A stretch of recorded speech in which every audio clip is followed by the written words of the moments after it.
What's happening? What's happening, everybody? LVZ, man. Up early in the morning. Oh my God.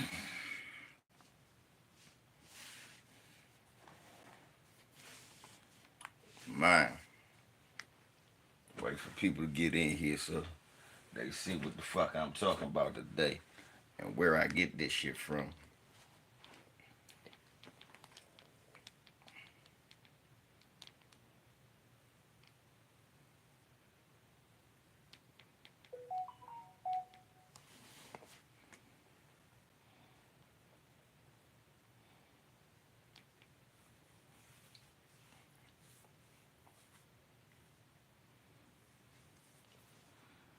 What's up?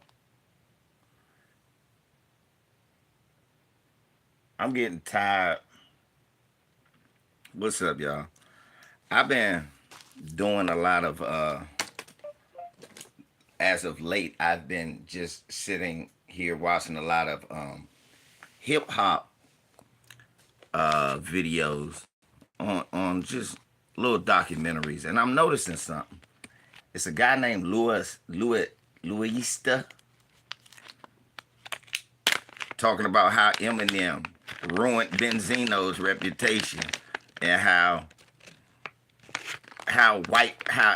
hip hop has a top of the morning to your bang. How hip hop has a white rapper problem.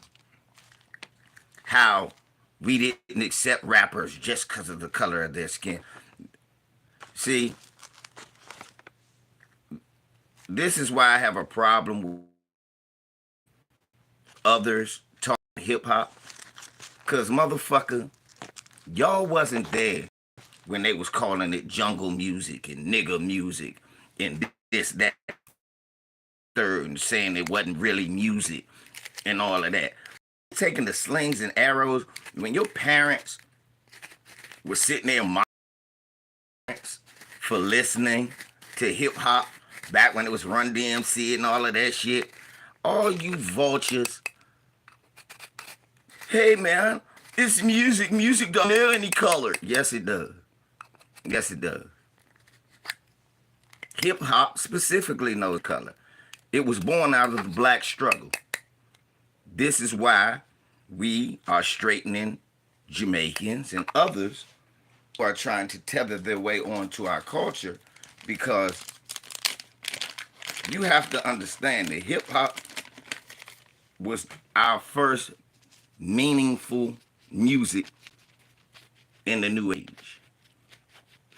In the 21st century, going into the 21st century, hip hop is the newest.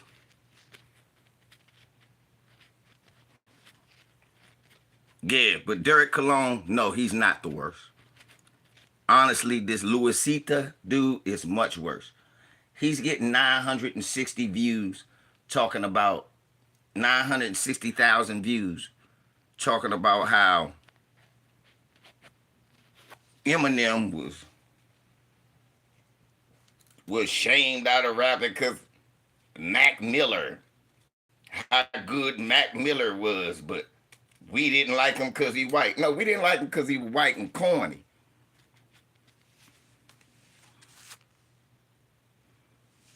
Talk about Vanilla Ice, how we took Vanilla Ice for bad.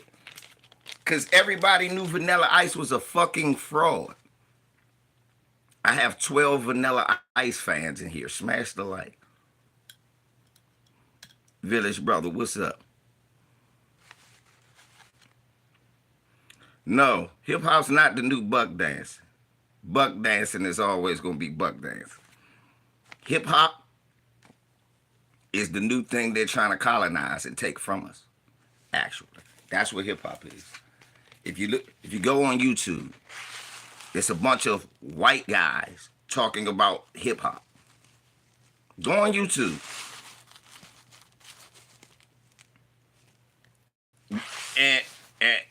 And the black ones that are allowed to get famous all are messy.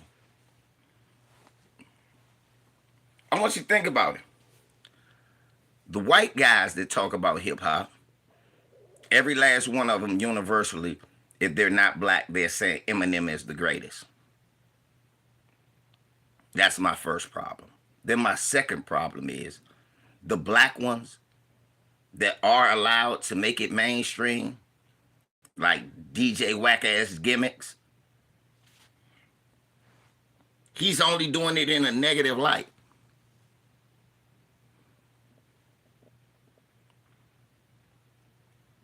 That's right, Reese. That's how I need to be. Reese, this is my thing, bro. These white guys, like it's a guy named Matty Balls. Who are you? Why do you? Who qualifies you to talk about hip hop music?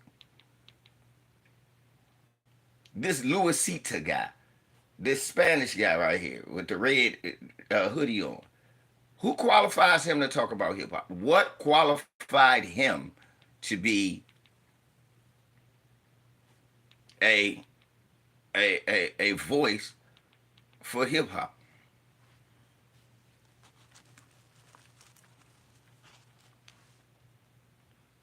Like the 1090 Jake guy. I don't like him either.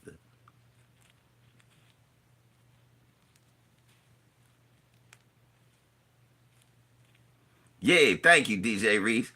I said that a while ago. How come they call DJ academics and they don't got no music?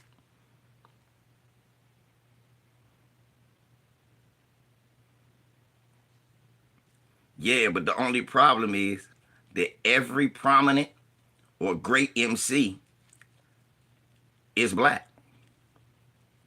It's black American. Even your great Eminem, all of his favorites are black Americans.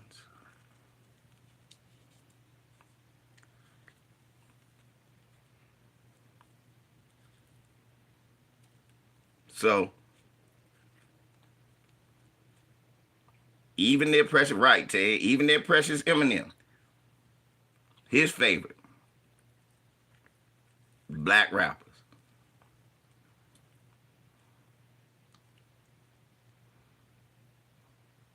You're not a damn DJ, right?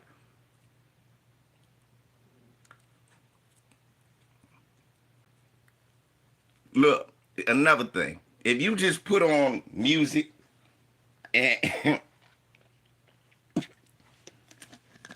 and do a bunch of laser lights, you ain't a DJ.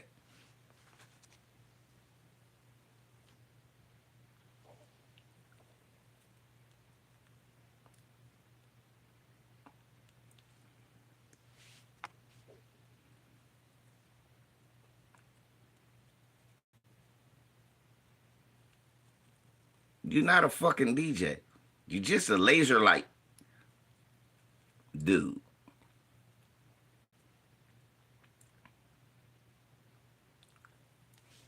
You just a dude playing laser lights. Kush God, you know that motherfucker Luisita. I can't. I just it just started popping up, and I leave comments all on his shit.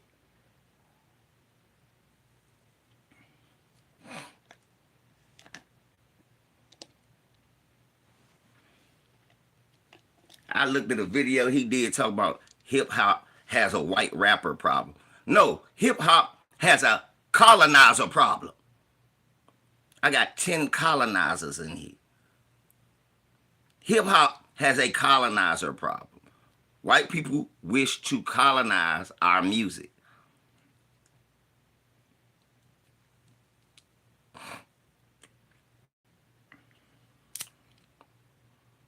Yeah, they want to steal our music, colonize our music. And then come here and be disrespectful, talk about what we don't got.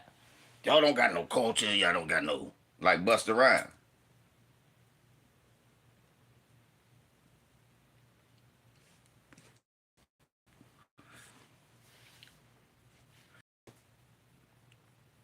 Right.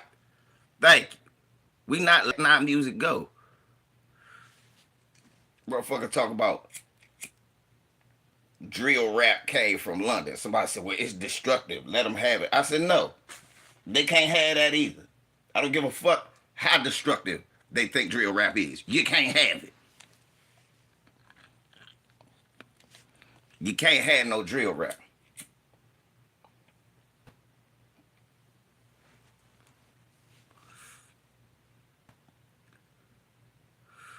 Right.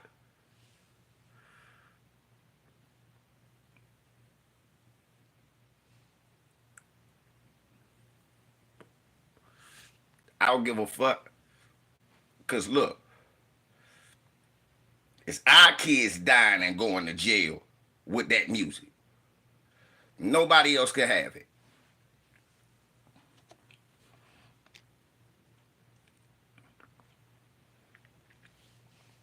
Right, Sal. Hip hop is our culture. And we can't just let motherfuckers take it away from us willy nilly and let these motherfuckers on YouTube run around here doing videos telling us who good and who not. We can't let white folks dictate who good and who not to us and our music. No.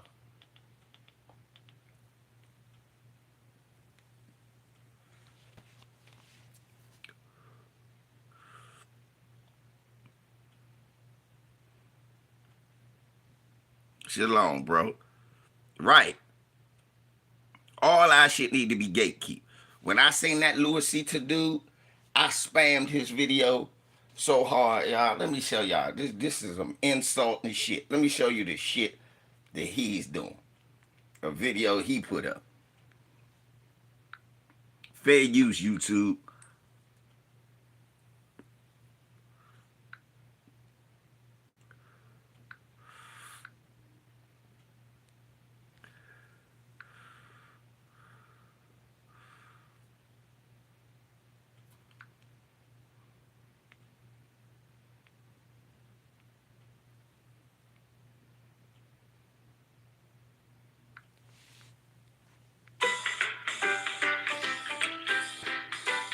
God damn it, I'm not doing nothing for big thing at the time. Even Anthony Fantano fell into this category, changing the review score of Swimming from a 3 to an 8 following his death. I'm definitely seeing this project as one of Mac's better works as opposed to one of his worst at the time that I originally reviewed it, and am now feeling a strong 7 to a light 8 on this one. Since the feeling that success for white rappers is often short-lived, it can cause conflicts to occur between them. Tradition that goes all the way back to Third Base's video for Pop Goes the Weasel, where they spent time attacking a Vanilla Ice lookalike with bats. Naturally, this sense that there can only be one leads to friction, and over the years, everyone from Eminem and Everlast to MGK and G-Eazy have found themselves in the heat of battle, while rappers like Action Bronson and Paul Wall have even gone as far as to say that they personally dislike white people rhyming, with the exception of themselves. I myself hate listening to white rappers. But rather than be something that solely exists in the rappers' heads, the music industry actually tries to pit these white rappers against each other for the purpose of sales. If you don't believe that, well, look no further than what happened to underground rap legend R.A. the Rugged Man when Eminem was at the top of his game. M blew up. I had every label on the planet calling me to do a diss record for us, do a diss record, diss Eminem. I'm telling you, I'm saying, like he's a white boy. You're calling white boy to diss white boy. I think Suge got Milkbone to do a diss record to M. Like they would reach out to white rappers, like, and then like Priority was like, look, you're the only white boy that can do it. You're better than M. You'll destroy M. While R.A. never bought into the idea that white rappers had the battle for supremacy, others still do. So when Jack Harlow, who is probably the reigning champion of white rappers in the mainstream as of today, called himself the hardest white boy since Eminem on his track They Don't Love It, Never the hardest white boy since the one who rapped about vomiting sweaters. it prompted a diss from another fellow white rapper, MGK, as he felt the need to respond in a freestyle over Eminem's famous Renegade instrumental. I see why they call you Jack Man. You Jack Man's whole swag. Give Drake his flow back, man. And of course, it went viral. But as we know, a white MC's time at the peak of their career is usually short-lived. And in some ways, Jack Harlow is already showing signs of a decline. Before we get into that, I gotta tell you guys about today's sponsor, Scentbird. Nah, fuck this. Fuck your sponsor. And fuck you too, you little bitch bird looking motherfucker. Community on his team, because he understood both the advantages and issues caused by being a white boy in a black art form. Yeah, I got a lot of white fans, of course, because they feel like, ooh, I could be that. fans, but I don't know if they ever have a moment where they say, "Oh, I could be that." Right. I see myself in him. So that's just what it is. I think the key is to make sure you have some rap records on every album. Alongside claiming that he was going to stay true to the culture and make real hip-hop, humor and personality were also his biggest allies. And it made for some of the most by YouTuber Sean C. Like, never have I seen that level of personality able to carry someone so far when the music is just so average, or the music is just so, like, there's nothing about it that takes anything farther. I don't know what it is about white artists for the most part that just makes it so, yeah, this is the one. Like, this is the one we gotta go with. When there are a million other of the exact same of this guy that are black, they do the same thing. And Damn, Kid Gravity, I ain't pay no attention. He is a Bad Bunny Jack's ripoff. album, Come Home, The Kids Miss You wasn't exactly the smash success everyone expected. He's a less commercially and was also universally he's a seen less as talented a letdown Bad by his Bunny. fans and critics, who stated things like, disappointing album from an artist that knows how to make a good single, repetitive bullshit from a normally fun and charismatic rapper. In what seemed like a direct response to the criticism, Harlow followed up a year later with Jackman, a project where he went back to straight up rapping, which many felt like wasn't a smart move and would end up deterring him from the financially successful path he was once on. I think the demo for Jack Harlow is 15 to 33. The fuck is he doing here? Yeah, that's why this is weird to me. Because he just sold way too many records and they put way too much money 16 in him just now. niggas hate. This feels like it's trying to be his rapper album. Yeah, that's what I was gonna say. It's kind of good though. Yeah, it's not bad. I know you have to spend money to get a return, and this is silent. This is quiet. So I would be interested to see. This sound like less than 30,000 copies. Sure enough, Joe was pretty much right, as the album went on to sell just 31,000 copies in its first week of being released, which is crazy considering that he sold 113,000 for his previous record, and it ultimately comes down to just two things. For one, he ended up losing any hardcore hip-hop fans who are still somewhat interested in him with Come Home, The Kids Miss You, but then he produced an album which probably alienated those fans he gained from pop records like First Class. So with sales like that, it's no surprise that he went back. When you're craving a vintage evening, any evening, Records like First Class. So with sales like that, it's no surprise that he went back to big nostalgic samples and heavy TikTok promotion for his latest single, Lovin' On Me. And while that record did go #1, it's unclear how long he can keep up this act of trying to appease rap and cater to girls that thirst over him at the same time. Because if he churns out another record like Come Home, The Kids Miss You, all that talk about him being the face of the game going forward will dry up fast. As rather than bring a new flavor to the game, he's just chasing trends and trying to beat the charts. And as a drop-off between G-Eazy's These Things Happen and its sequel 7 years later tells us, that could be disastrous for a white rapper who was once at the top. Because throughout his career, G-Eazy always fought to maintain his legitimacy in hip-hop, tried to prove that he was a real student of the game. This is who I am, this is what I grew up with, this is what I do. Is it even fair to make you a representative for stuff like that? Like, when those things come up, do you feel like it's fair for the pressure to be on you, or do you take the challenge? Like, how do you handle it? It is what it is. Life is life. You know what I mean? Like, you can't run from it, duck from it, anything, or try to make it sound like it's unfair. I'm lucky to be here. You know what I mean? Like, I fell in love with something at an early age, and I worked hard for it.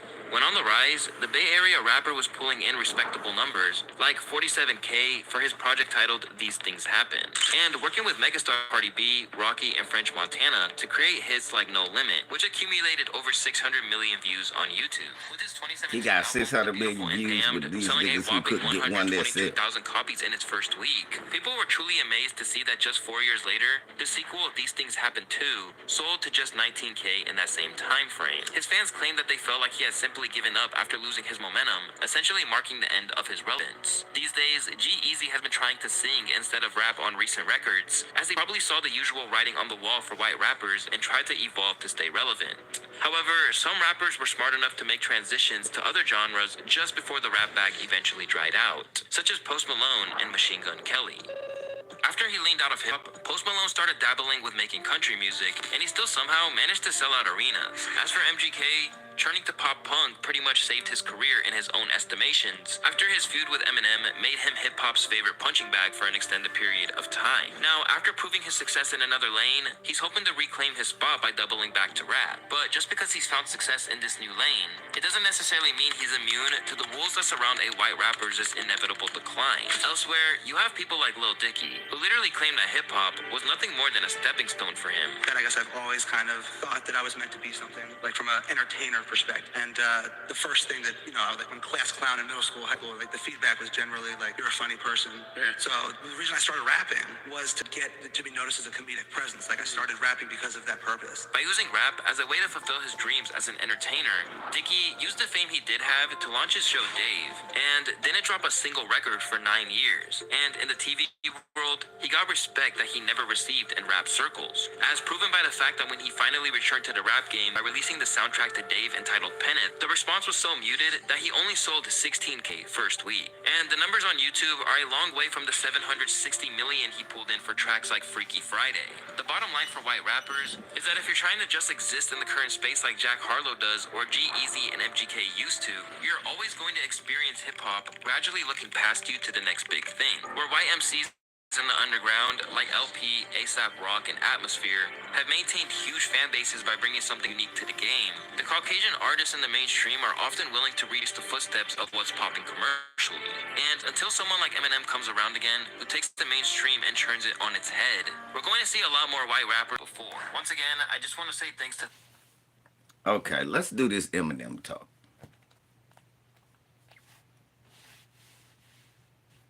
Let's do this Eminem talk real quick.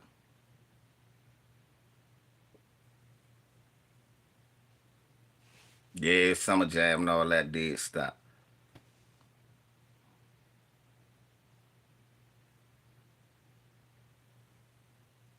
I will say LV, say VZ, Lord Jamar, and Joe Budden can't eat the oracle. I don't know what that means. I'm not even gonna fake. I can't even laugh. I don't know what that means.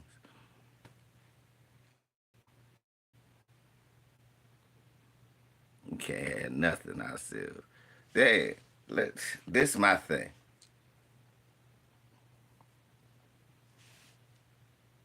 Which mean they can't be the oracles. Why can't they?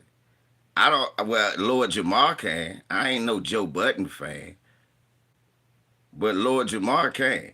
Lord Jamar has ties to the beginning of hip hop. Lord Jamar got ties to Grand. All of the originators and the pioneers, Lord Jamar has a tie to them.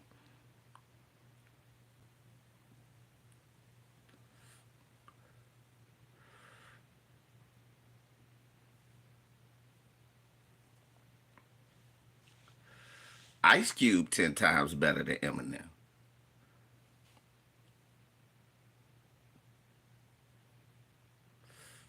Mac Dre 10 times better than Eminem to me. I can listen to Mac Dre. I can't listen to Eminem.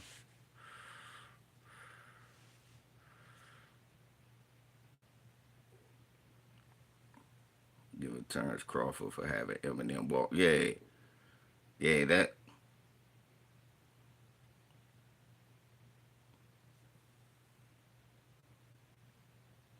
DJ Reese. We was listening to Grand Piggy, the first album. Brand Nubians made 5 albums. Punks Jump Up to Get Beat Down. He was not, Grand Piggy wasn't on it. Lick Them Punk Motherfuckers. Grand Piggy wasn't on it. Stop it. Niggas act like Lord Jamar didn't do shit. Lord Jamar did some shit in hip hop. You don't end up on the Sopranos and Oz and shit if you just a nobody in hip hop.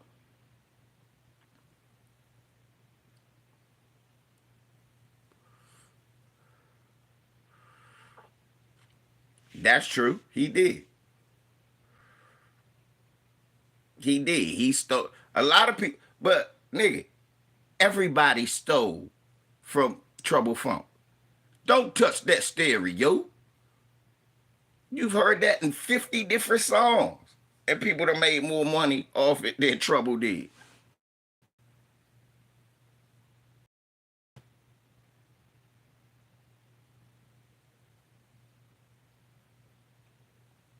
We gotta think of that, y'all.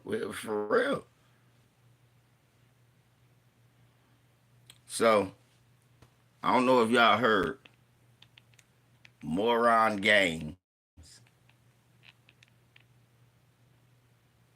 Moron Games says that Sonya Massey being killed was justified. I know ain't nobody shocked. Him and Tommy said it.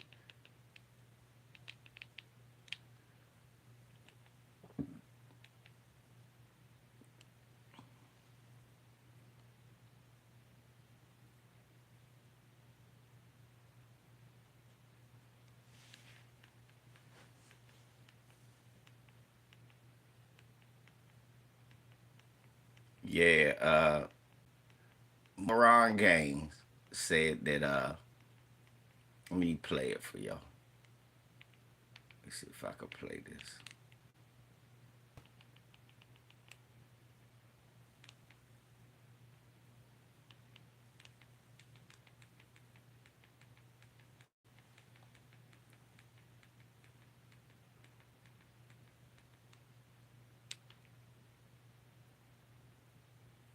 And she reaches for it.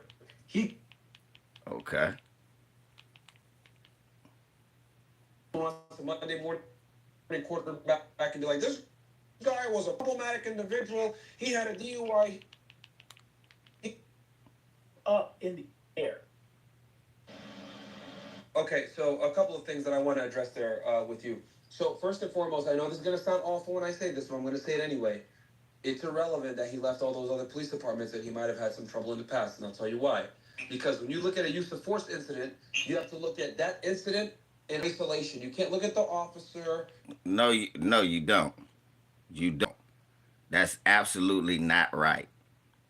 If that's the case, when you go to, if that's the case, when you're a criminal,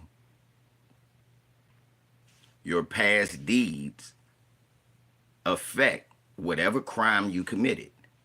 See, if you're a serial criminal, the charge is much worse. But this is Moron Games. I want y'all to listen. Prior conduct or 2020 hindsight, okay? Whenever you're looking at a shooting involving a police officer, you have to go off of the facts that the officer had at that point in time, etc. Now, I know Actually, no, you don't. Again, you have to know if the officer had prior interactions where the community felt unsafe. If his record doesn't matter, then why are they keeping records? That makes no sense. 2 stations, and everyone wants the Monday morning quarterback and be like, this guy was a problematic individual. He had a DUI here, blah blah blah. No, let's look at the facts and circumstances of that case. So, fact, they're called on a 911 call. They show up, and when they get there, they look and they see a car that has broken glass on it, and they have reason to believe that there potentially might be a crime that had been committed. So they reach out to the woman and they knock on the door after door, etc., and lets them in. Then she goes to the back and dealing with the stove and the hot water. They tell her, "Hey, step away from it." She doesn't. She basically doesn't answer their lawful commands. And then she says something along the lines of, "Jesus rebukes you," and she reaches for it. He gives her a warning. Now, some people might not like the warning where he says, "I'm going to shoot you in the fucking face," but regardless, that's him giving her a warning. Hey, do not touch that fucking pot of water and escalate. First of all, that's not giving that order. The order he gave her was get the pot of water. She said, "In Jesus' name, I rebuke you." That does not mean I'm going to throw a pot of water on you.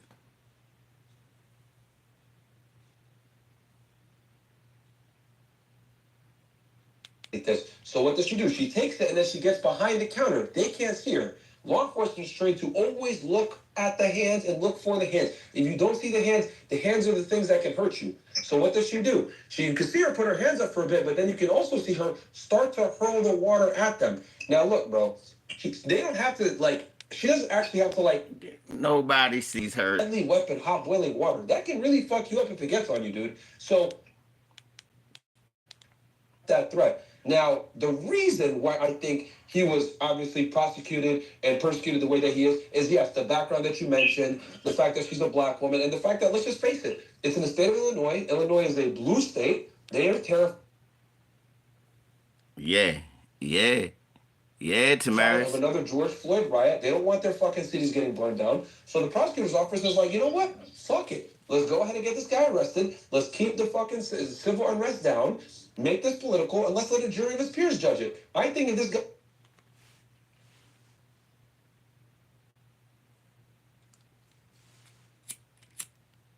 This Negro, no, I mean, my bad. This falafel flipping fag had the nerve to say,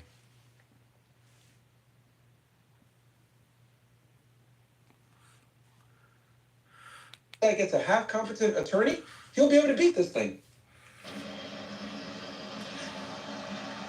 I'll turn it to you. All right, so I disagree. Obviously, I think the facts or your information is skewed. She actually called 911, and the call for service was, there's an echo, Jacosta, from your mic. The call for service was that there was a potential, she believed someone was trying to break in her property. She calls 911. I don't know how many calls of service came out to that location. Typically, as you know, that there's several calls for services. They keep a database. They keep prior calls so they know who they're dealing with. Okay. Apparently, this guy knew her. Okay. Because he referred to her as a crazy bitch after he killed her. He did not render aid. These are factors that will be, or that has been weighed. Okay. He did not render aid. Okay. In fact, the guy, his partner who was going to render aid said, no, fuck it, she's already bleeding, just basically let her die. Okay? So there's a duty to care, and he did not offer aid. She did not hide behind the counter. She went, she hid behind the counter after he had pulled the gun out. She's like, oh, shit. And as she's ducking behind the counter, she has nothing visible in her hands. You can actually see her hands were empty. Okay, so while for those who are listening, police go into her unit, they go into her residence, they're asking her for her ID. She's fiddling around, couldn't find ID. The officer says, hey, get that stuff that's on the stove because we don't need a fire while we're here. right. Okay, she then goes over to the stove, she turns the stove off, I guess she moved the pot, and she noticed that the officer was backing up. She says, why are you backing up like that? You know, because I would ask the same thing. If I seen Myron backing up like he's on some weird shit, like, yo, bro, what's going on? Why you backing up like that? Oh, because I don't need no pot of water coming to my face. And she's like, I rebuke you in the name of Jesus. Basically, in other words, stop it with all that nonsense. May the good Lord bless you. Right. Stop it with that stupid shit. Thank you, Sir Major. That's what she was saying. That negative energy, that nasty spirit you bringing into this place in the eyes of the law. And then when you talk about this guy's record, his criminal, or not his criminal record, nothing wrong, and she is in fact a true victim in the eyes of the court, in the eyes of the law. And then when you talk about this guy's record, his criminal, or not his criminal record, but when you talk about why he left or whatever, and you said that has nothing to do with anything, it has absolutely everything to do with it. Mm-hmm. And that's why you have these charges. You're using 2020 hindsight, sir. I'm trying to explain to you that when it comes to Oscar let me tell you why it matters. Hold on. 2020 hindsight does not matter. Let me tell you why it matters. Let me tell you the why. And for those who don't know me and what I do, I actually prepare these cases for litigation. Okay? I work with Benjamin Crump and gave him high profile cases, Chris Stewart, and a whole bunch of other lawyers out in the land. Okay? These cases, these police brutality cases, what matters is we're looking at your behavior, okay? And so what I would do is I want to look at all your public records. Yes. I want to look at your disciplines. I want to look at internal affairs. I want to look at personnel, your training. Were you actually certified and up to date on your certifications when you use X amount of force, or when you use your taser or your aspartame? So these are things we're looking at. I'm looking at your training. I'm looking at where you worked at and why you left. If you left, Myron, 4 other departments for being aggressive, for being violent, for being insubordinate, if you left these agencies because you had 20 use of force complaints, because you were discourteous to the public, because you had zero regard for the policies of the department, these things play in a factor into were you a liability? Did the agency know that you were a liability? When they knew it, and why you left? And so all these things, for you to say that it does not matter, They absolutely When it comes to the criminal case, it's not going to come in, bro. You're talking from an administrative yes, they standpoint. will. Byron, All right. Byron, I've seen it happen. If this defense attorney is halfway competent, they're gonna make sure that doesn't come in, so it doesn't. They're gonna fight it, but guess what, Byron, they're going to fight it. So it doesn't make the jury prejudice, because that's prejudicial information right there. No, it's not. It has everything to do with. Let me tell you how you bring it into play. You cross the mayor. So this is what I would do if I was on the defense team. We're bringing up the mayor. We're bringing up the chief of police. You mean the prosecution? Huh? You mean the prosecution if you're on the prosecution? Right. But yeah. So if I'm on the prosecution side, or if we're doing civil liability. So we're taking this to federal court. Well, civil's different. Yeah. That's a whole other game. Civil, and I'm talking strictly criminal, bro. I don't even want to hear this cracker. I don't want to hear this graham cracker motherfucker talking. That we're even discussing him trying to... Yeah, right, exactly. You saying... And then Tommy Sambo Moisture jumps in. Then Tommy comes in and does his cooning.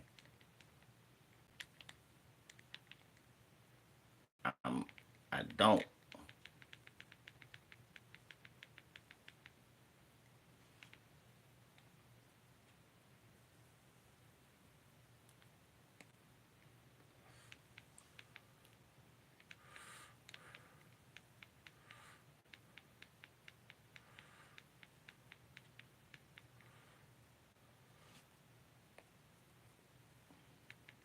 It is a white woman trying to say it's justified, though, on TikTok.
Let's see if I can find it for y'all.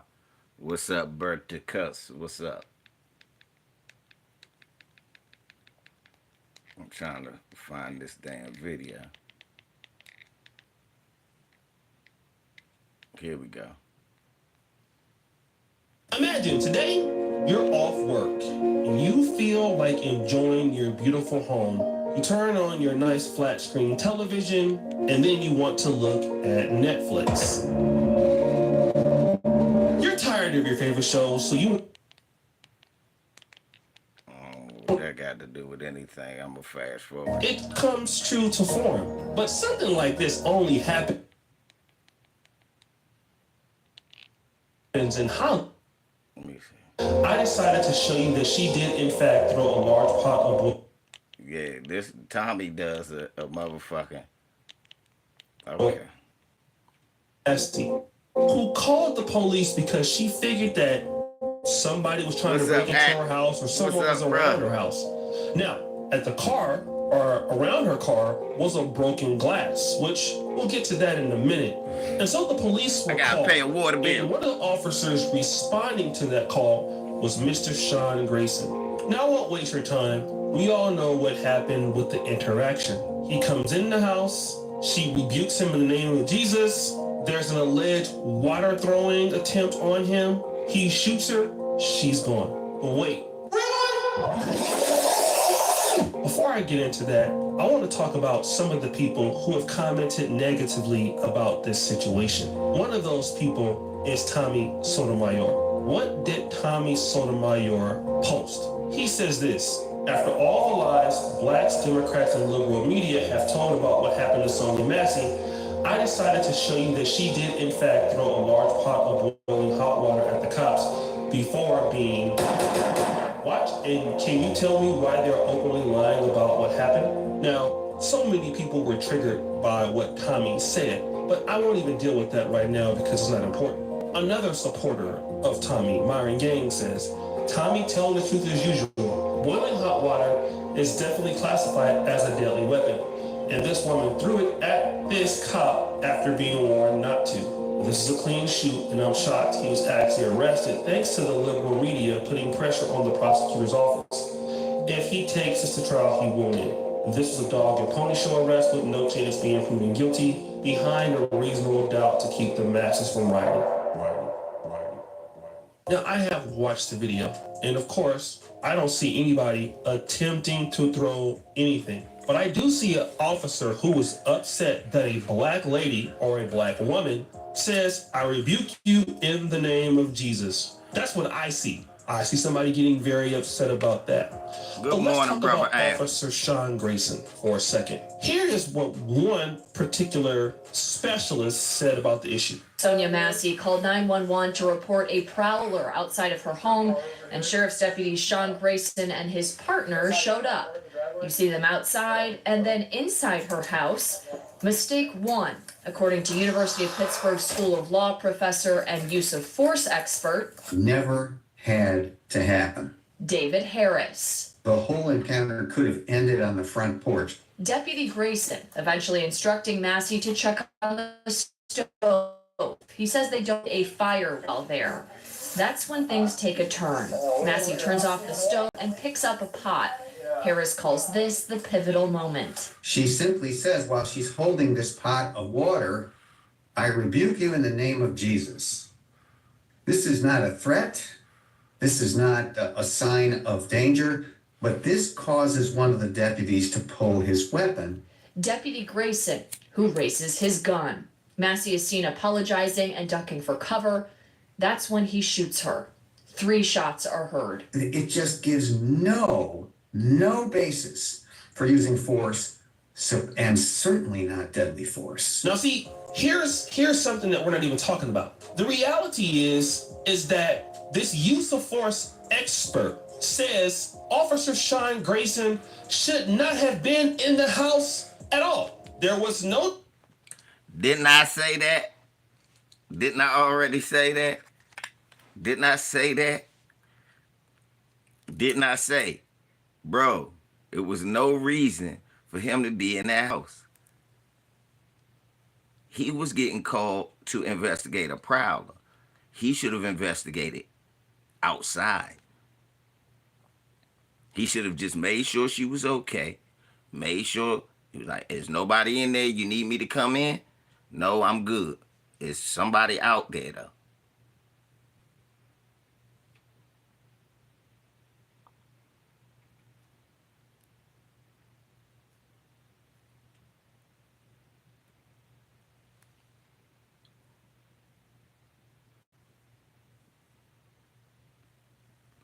Right.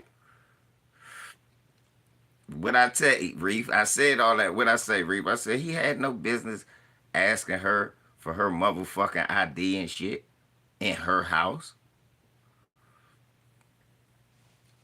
I got a problem with the whole procedure.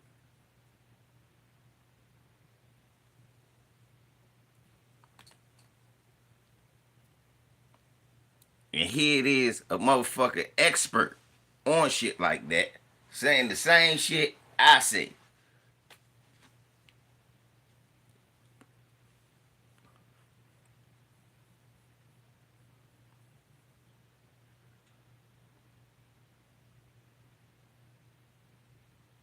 Because there's no need to do no shit like that.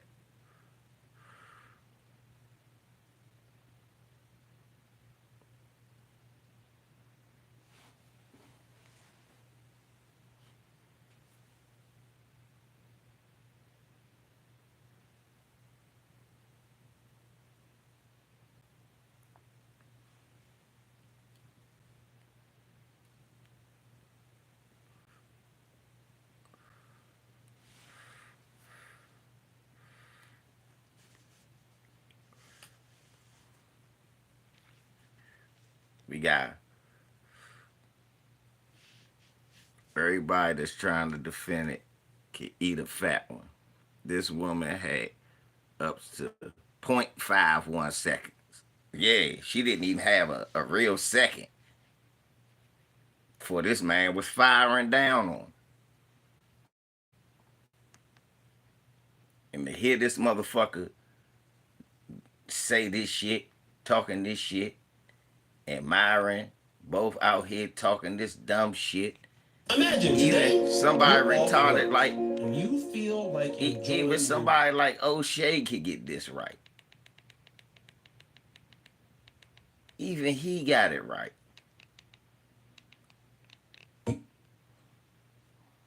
And certainly not deadly force. Now see, here's something that we're not even talking about. The reality is that this use of force expert says Officer Sean Grayson should not have been in the house at all. There was no need for him to come in the house. I have had several times police officers come to our residence in Sacramento, California, and there will be a situation that they will knock on the door, they will say, hey, what's going on? And they will give a welfare check, they will take some information. Very rarely will they need to come into the house and to interact with anyone, and they're on their way. There was no reason for Mr. Sean Grayson to go into the home as it was. It just wasn't at all. No reason to. Amuyu Fudi, Tommy whatever his name is. Would make you believe there was a reason why he should have been in the home. In the reality, that was bad policing, period. This is a guy who's not a very good police officer. So if he never went into the house, he's not in trouble, she's still living, everybody's okay. But guys, there's something else that's wrong. Look at this guy's past.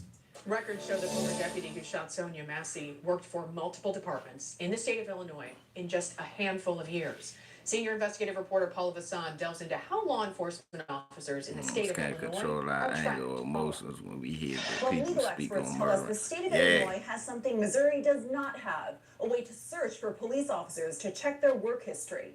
It shows former sheriff's deputy Sean Grayson worked for 6 different agencies in the state of Illinois in just 4 years. But the public website does not show the full picture, Brother Anthony, what's up, Anthony? Separation dates without explanation. State records show 30-year-old Grayson hopped around as a part-time officer at 3 small departments. He had a full-time job at a 4th department and worked at 2 sheriff's offices, all of his jobs in central Illinois. We've also discovered he had 2 misdemeanor DWI convictions in Macoupin County. The I-team is working to find out what's being done in the state to prevent officers with potentially bad track records from bouncing around.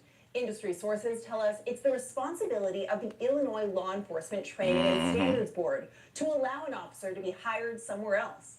The I-team has reached out to that board for an explanation into how Grayson kept getting hired. We're waiting to hear back. We've also discovered that in general, sovereign immunity in state law often prohibits negligent hiring cases against state entities like police departments. It means it can be easier for bad hires to slip through the cracks. Okay, so as you have seen, this gentleman doesn't make a lot of good decisions. He himself, as a police officer, get this, has 2 DUIs, or in the state of Illinois, DWIs. Yeah. He seems to have a very shoddy work record. He's been in 4 years or 6 years in multiple different places as a police officer, and that shows bad decision making. And third, for those of you who have seen this interaction, was his life in danger with boiling hot water? First of all, Mr. Sean Grayson was not even the first officer that was in front. From what I can see, he came in back with a gun. And even if it was a gun using deadly force, why wasn't it a taser? If she were to throw hot water on somebody, which clearly she didn't, it looks like she was throwing her mitts that she had in the video, from what I can see, from the angle. My eyes are not that great, but I can definitely tell you that she was not trying to throw any water on the guy. So was his life in danger? I would say no. There is no way you can tell me for self-defense his life was in danger. Now, for her to say she rebukes an officer in the name of Jesus, I don't know why she said that. I don't know what she was trying to prove by that. But what I can see is this. Once she had the hot water, she goes down. That's how you know he ain't FBA. Everybody knows what she meant when she said she rebukes him in the name of Jesus after he made that snide comment. After he made that gesture, when he moved away from her, she like, I'm calling you for help. You asking me for my ID, telling me cut off the water and scared of me about some water. Devil, I rebuke you in the name of Jesus. What is wrong with you, man? Stop it. Stop the foolishness. Stop the insanity. That's what she was saying. That's what she was saying. That's clearly what she was saying.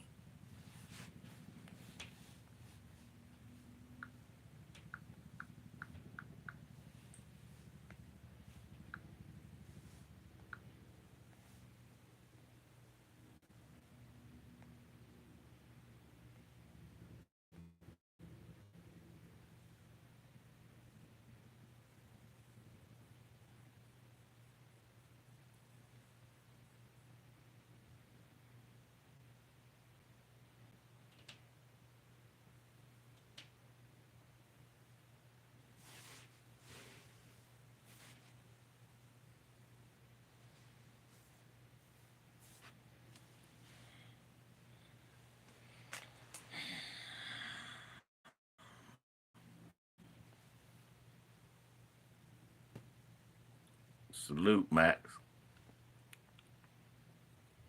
This shit, bro. This shit is aggravating. The fact that, now look, the police did the right thing this time.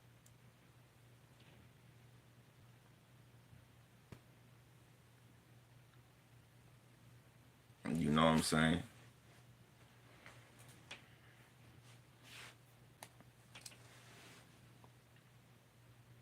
Now the police actually did the right thing. And now we got motherfuckers out here talking about the police. Let's send the breakdown of the video for all the dummies that said she was a threat. It basically said that the pot never moved again. I know. It didn't. It didn't move again. She was shot before it got a chance to move. If the pot moved, it's because she fell over on it.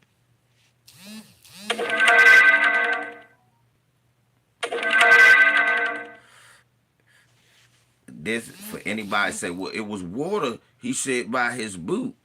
We never saw that. And if the pot moved, it's probably because her body fell over on the pot. She sat it down. When she got shot, she fell over. The pot flips.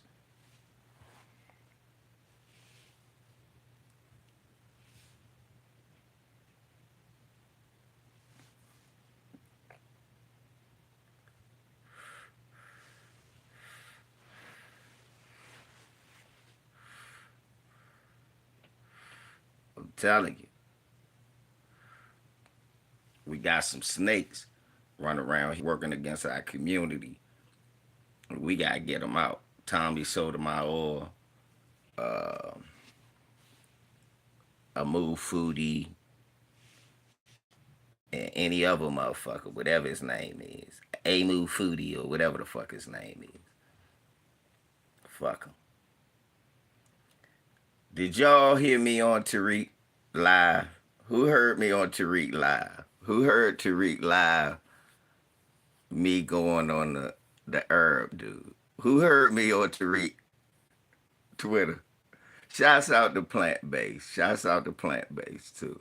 Shouts out to him. He showed me love. But did y'all hear that? I finally made it on, y'all. I was up late, like 4 in the motherfucking morning.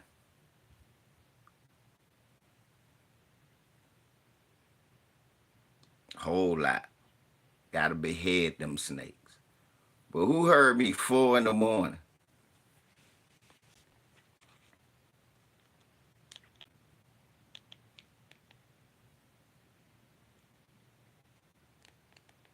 Who heard it? Who said they heard it?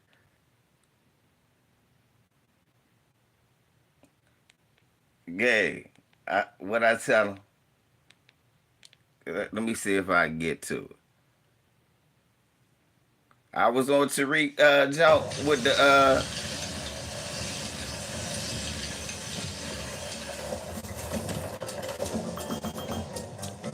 let me see.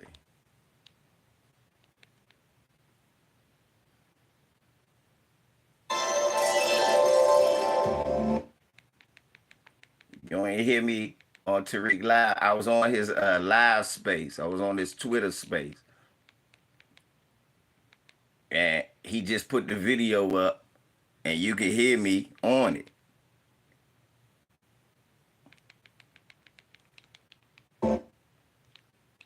It comes to us, everybody wants to tally where the money is going to go. You don't do that with Jewish people. You don't do that with the Japanese. You don't do that with Native Americans. The Native Americans, a lot of them don't.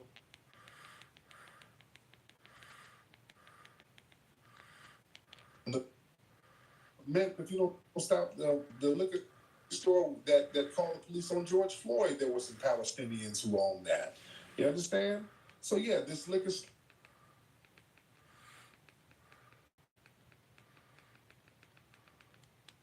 store.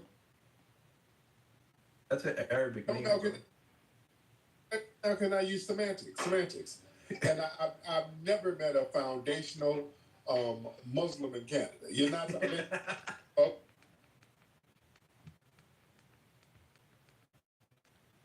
Okay. And black where? Who? How? Wait.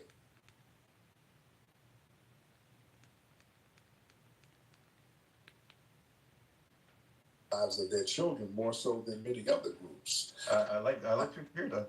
Yeah.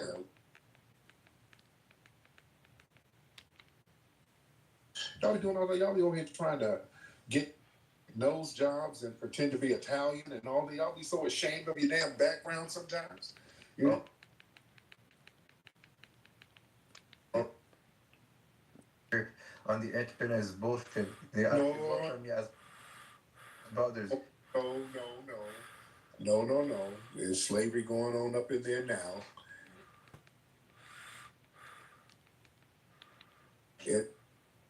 And like camel piss. So, shots. Okay, there you go. You know the voice. On most of the liquor stores, they this motherfucker was capping, talking about they don't own liquor. Also have the tobacco and bloodshot. Forgot to tell you last time when you was here and you had, you met my son at the Reparations rally. Thank you for introducing me to Dr. Wilson. I got the chance to go meet her a couple of times at her office. Yes, Now for the camel jockey and the dude sitting here talking all this Bama talking all this different stuff. Dude, Arabs not only own most of the liquor stores, they also own half the tobacco and blunt shops and disrespect black people. I know here in the DC PG County area, we done had to boycott 4 or 5 of these stores where there's plenty of people that sound just like you, bro, that come over here disrespecting us. I'm from Montreal. Yeah, I don't care where you're from. Take your ass back there. You from Canada. You supposed to be from Morocco, but you just immigrated to Morocco, and then your family couldn't cut it there and had to run to Canada, sucking on a maple leaf, smelling like camel piss. So, shouts out to you, Tariq, and keep handling this. Okay. Thank you so much. There's an irony here because the thing is,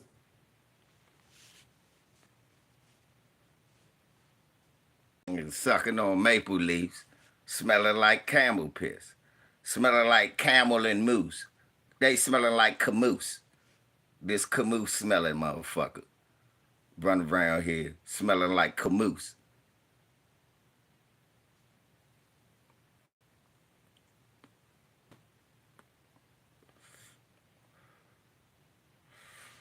That's what they smelling like, camoose.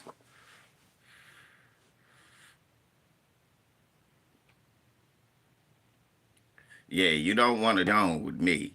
I can join. I can go with the best of them.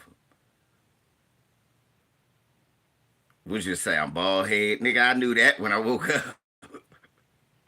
Fuck, I did it. What I didn't do, we smell like camoose.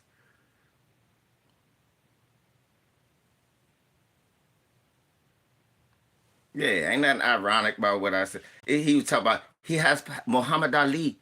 Muhammad Ali went to Morocco. I said, I was saying in another space, I said, that says a lot about your country when the best thing you can say about it is an FBA went there one time. He talked about Morocco good because Muhammad Ali went there once. He brought his ass back, though. He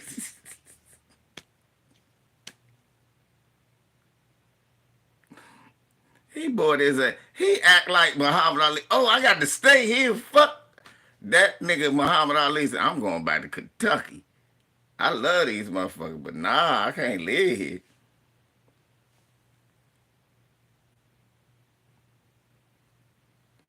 Right. Smelling like Camus body spray.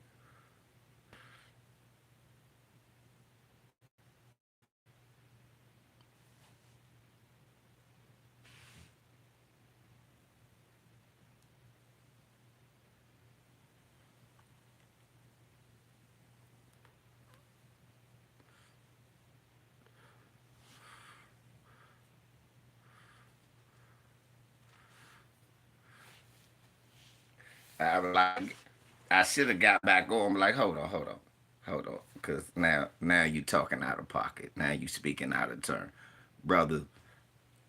Yeah, Muhammad Ali went to Morocco, said it was beautiful people, and after that he took his ass back home and ain't never go back there. He ain't say Morocco was his second home. Fuck out of here. He never said that. Stop it. And yes, I got Muhammad Ali. It has nothing to do with nothing but I love boxing. I love Muhammad Ali and what he stood for. But he was an FBA out of Louisville, Kentucky.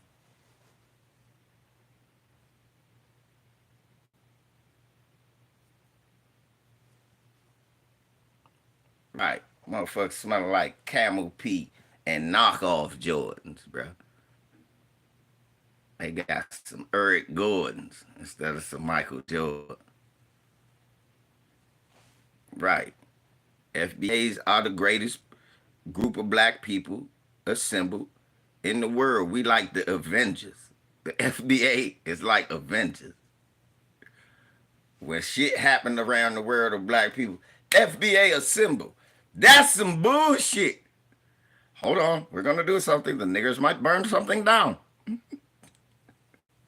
They all have that firepower.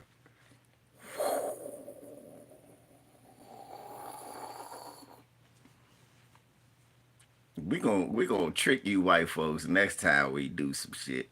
We gonna water hose everything and freeze everything. Now we're gonna just go in and start busting water pipes. Making toilets and sinks explode.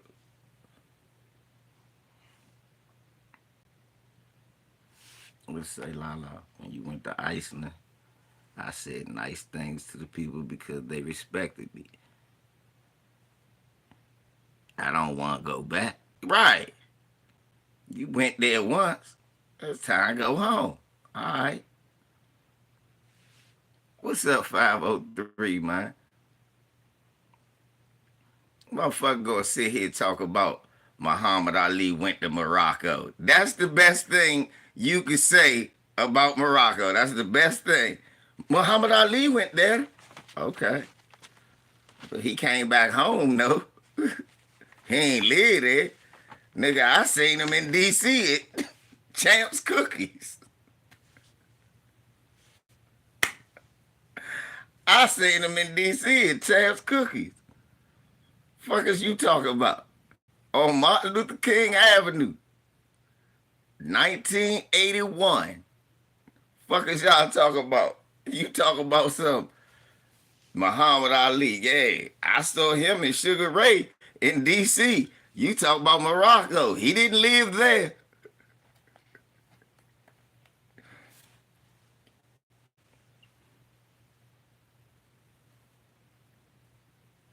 Hey, Muhammad Ali did go to other places. He went to Manila. That's in the Philippines. That's the Thriller in Manila. He went everywhere.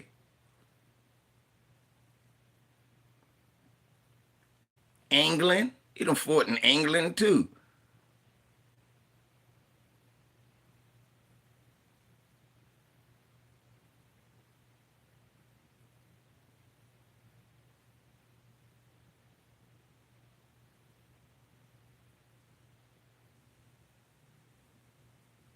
These niggas, the best thing you got, Bert, the best thing they got is that LVZ took a piss there once.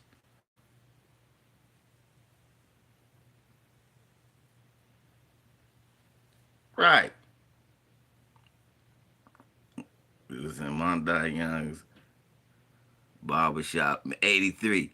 Just me meeting him. Thank you. Thank you. I don't remember. You talk about he was in Morocco. Thank you, Reed. We was all seeing this man everywhere. I mean, literally everywhere. My uncle said, I remember I went to see him fight. I said, for real? Yeah, here for here.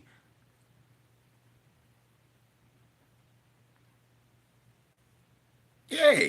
So what are you talking about? He loved fighting in front of FBA and being in front of his FBA family. What are you talking about? Muhammad Ali. Muhammad Ali don't belong to everybody. Muhammad Ali, yes, he was a Muslim. He don't belong to all Muslims.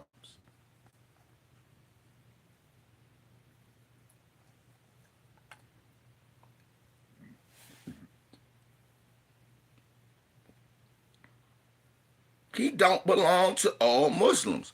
All Muslims accepted him, but he doesn't belong to all of them.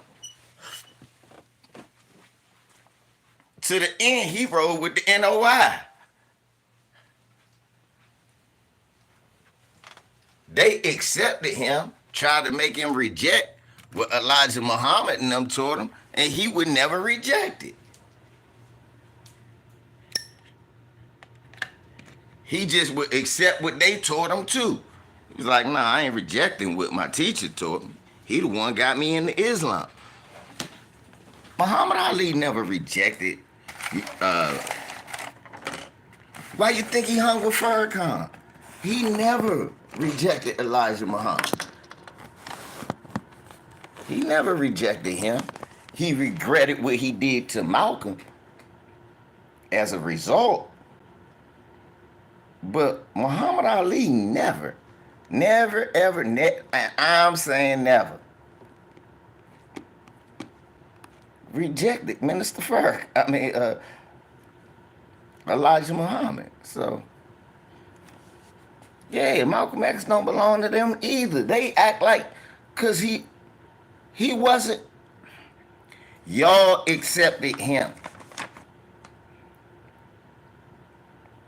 And because y'all invited him in, but he was telling y'all about y'allself. He was like, but y'all ain't doing nothing to try to make no union and help my people for real. Keep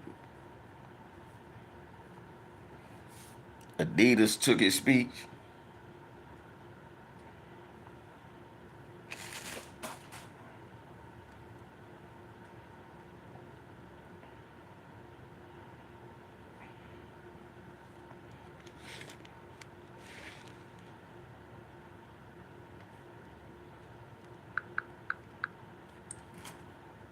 Oh, you talk about Moron. Fuck Moron, man.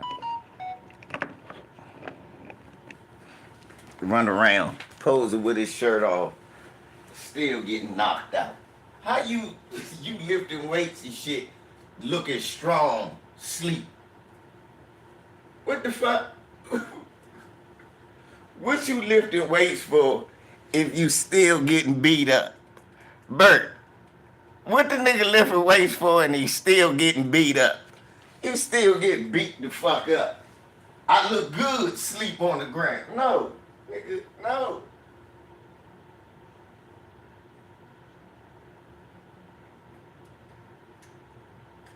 A Rick Ross looking nigga done whooped your ass. You talk about you in shape, yeah, bad shape, cause that nigga fucked you up. A Rick Ross looking nigga combinated on your ass, bloop, bloop, bloop, knocked his ass.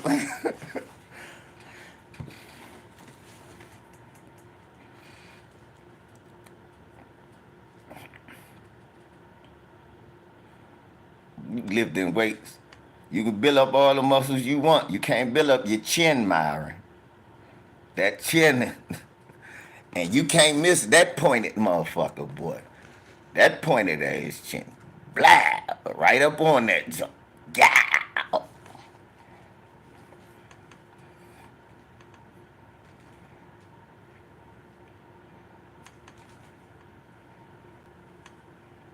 Right.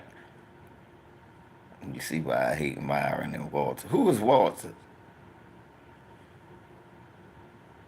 Hey.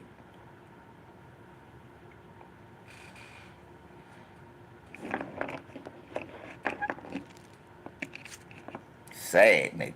Just a bunch of sad ass, weak ass, fraudulent ass niggas, y'all. Fraudulent niggas, man. These niggas is fraudulent. Right. And where the motherfuckers that was saying that was beefing with me because I said Kamala gonna have a chance to win? What Jason Black say last night? It was the nigga beef with me. I said it's gonna be don't think this gonna be a landslide. I don't agree. It's gonna be a tougher one for him to win. I told people that. I said, don't matter if we gonna vote for him. I'm thinking past me. Right, this nigga thinking past me. I'm telling you, you gotta think past you. She gonna win Maryland. I know where I'm at. She gonna win regardless. I told you, if she picked the right Peckerwood, she got a chance. A very good chance. I told y'all. It's not just that's why they scared. I told you. They scared for a reason. They not running around here nervous, talking all this shit, because they don't know how to attack her. They don't know how to attack her. They can't be blatantly racist and risk pissing motherfuckers like me off.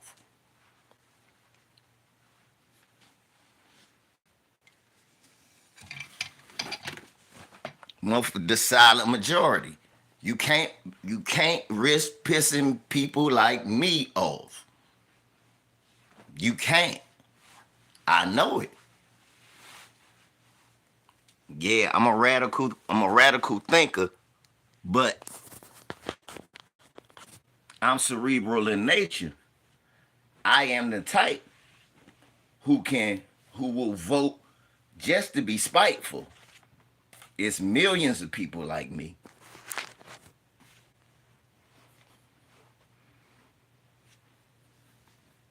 There's gonna be a lot of people on the right side of the history in their eyes because they hate Trump, right? Thank you, Brandon. That's why he don't want to debate. Like I said, he's scared. Motherfucker, the last thing you want to do is be around being a cross-examination with a motherfucking prosecutor. In front of the world on TV. With no judge and no lawyer to go objection.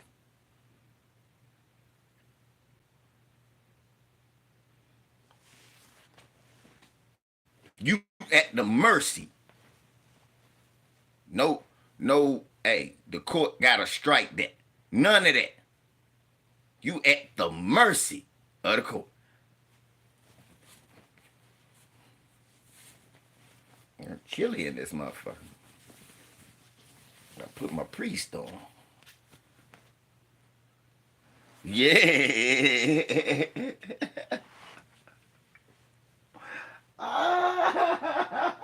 Yeah. I feel the power when I put this joint on.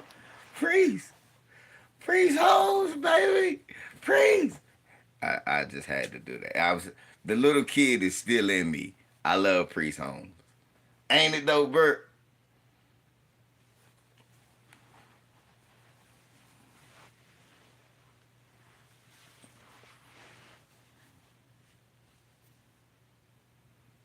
I'm dying to see if she gonna laugh between. She gonna laugh at something he say. He gonna say something to make her laugh. I guarantee. She gonna laugh. She gonna do that cackle and say, "That's interesting that you say that because," and then fire back on his ass. And everybody gonna talk about that laugh. But she gonna fire back on his ass. I'm telling y'all, look, the chances of her falling on her face is like 30%. Because this is the big time. You could get nervous. Your first big debate. Right, Shirley. I can't either. But I'm just being honest. It was the Kansas City Chiefs here. So I got you this. He bought you a jailer.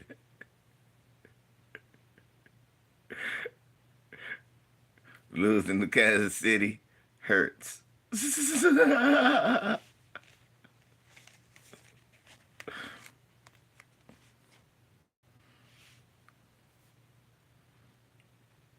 Yeah, she handled Pence. She damn sure did. She damn sure did handle Mike Pence ass.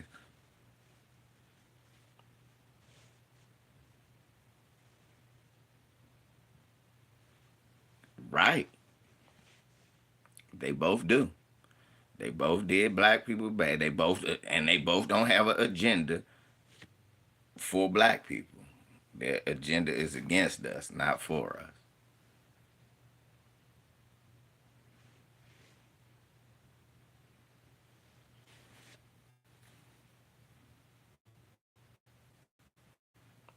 It's hello women groups and a lot of black people in general that want her to win because of the image. Yeah.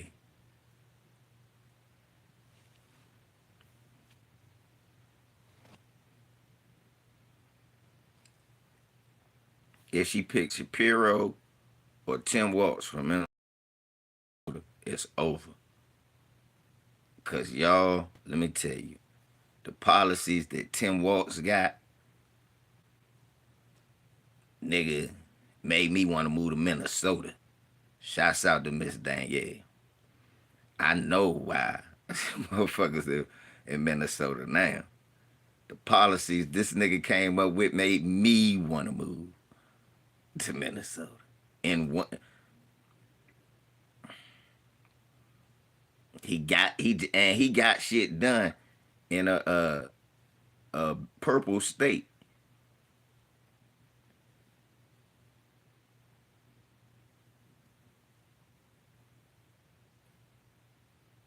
I be there all the time. I be there a lot. I be there a lot actually. I was last there 2022 when Ed Stark and me did the song Gentrified. I be there a lot actually. I be in Minnesota a lot. Pennsylvania is the most important state to win in the election.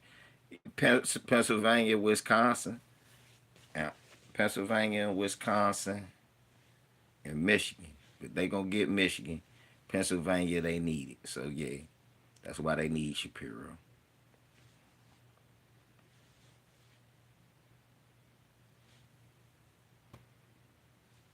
They need Shapiro. They need Shapiro. So they might get Shapiro. But I would like Tim Walz from Minnesota because he could help them win Pennsylvania too. he could help them win too. Oh, you was at AZ when I. Oh, okay. Now you there? Oh, okay. Yeah, shit. Y'all got motherfucking 3 weeks paid leave. It's tough and somehow. Right, exactly, bruh. And somehow it always come down to fucking racist ass Florida. Well, Trump got Florida. He got Florida. Think about Florida, Texas, Dakotas, them Trump states, man. Trump won't win them.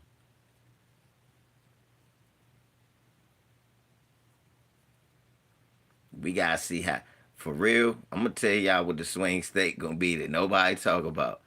It's gonna be Maine, Massachusetts, and Rhode Island. How do they feel about voting for another black person?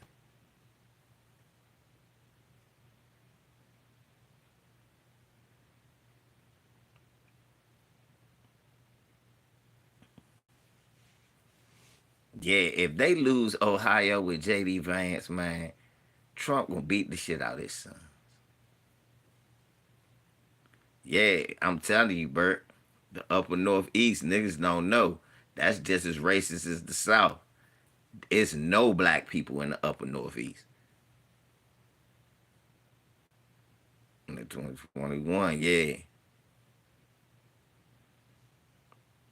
It was Florida. It was Florida 2021. But he won. They split they split them motherfucking New England states. They split them. He was supposed to win them New England states, and Gore didn't win them. No, that was a matter of fact. That wasn't Gore. That was John Kerry that lost one of them states, I think, because they flipped to Mitt Romney or some shit like that.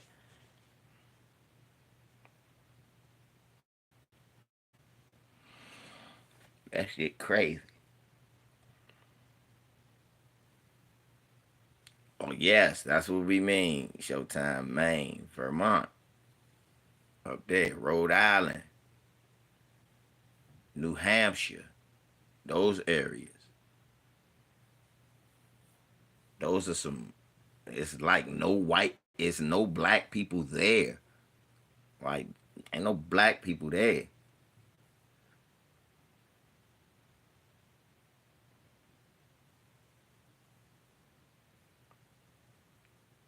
Yeah, but they don't hate them enough not to vote for him.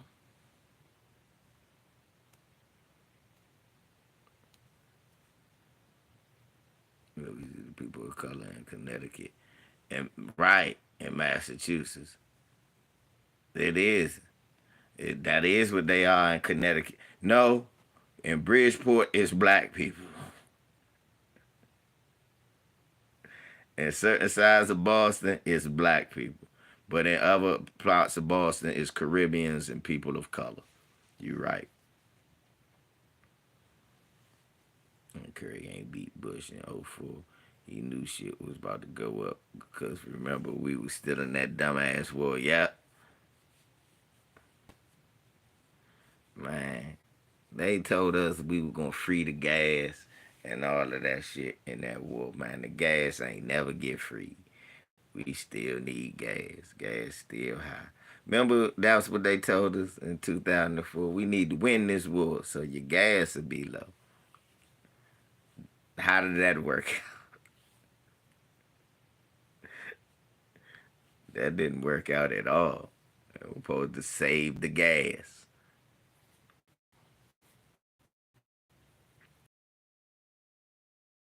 But we gotta support the troops, military, even though they ain't do their job in saving the gas.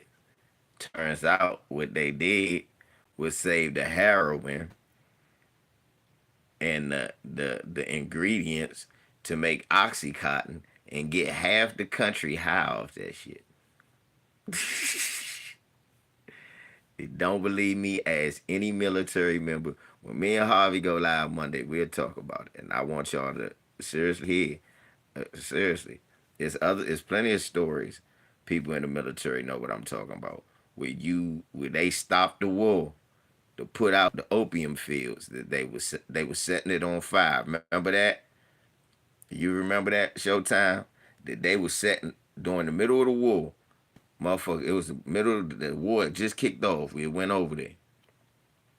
We was bombing the shit out of them. Motherfuckers started setting fire to opium fields. The motherfuckers said, hold up the bombing.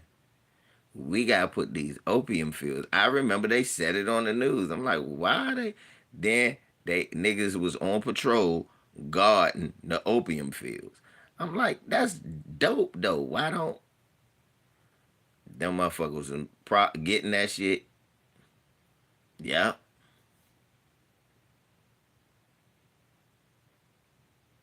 Kill Pat Tillman, all types of shit.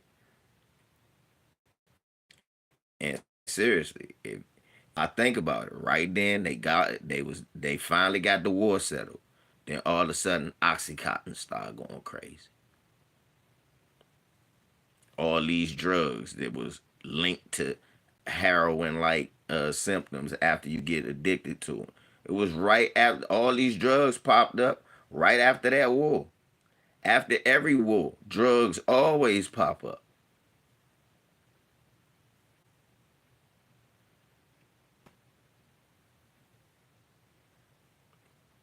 Races with Confederate flag tattoos walking through Kroger's with little black and brown kids. Yeah.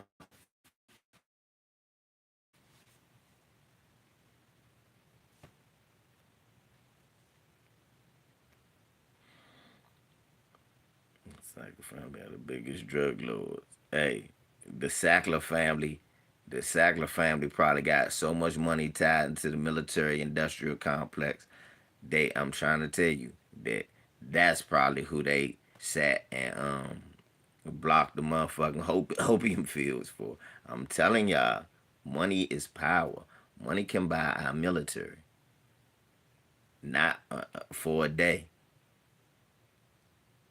Money could buy your military for a day. I'm telling y'all. Stomach growling like a motherfucker. Money could buy your military for a day, though.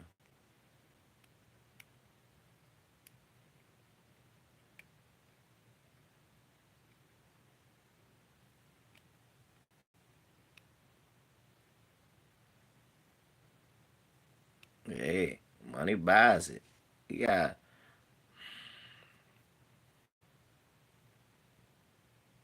Morning, dark skinned brother. Yeah, morning will, money can buy our military. Our military literally can be bought for at least a day.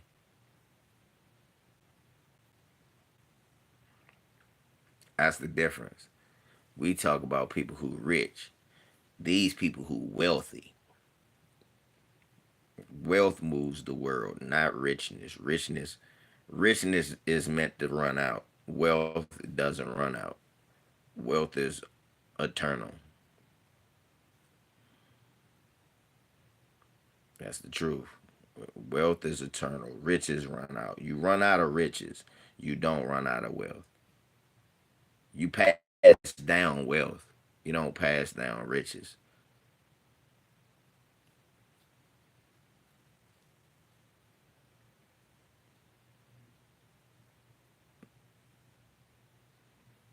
Yeah. They got think about it. We like, oh, look, they paying. I was like, it's a big thing they're talking about Tua Tagovailoa's contract. I'm like, so if that's how much they paying them, that's how much they look. This is football. First of all, football is the most bullshit contracts in the world. You don't get all of that money. You never do. Almost nobody ever gets all of their money. That's what made Marshawn Lynch so special. He worked through his whole contract, got all his money, and kept all his money. He's a rarity.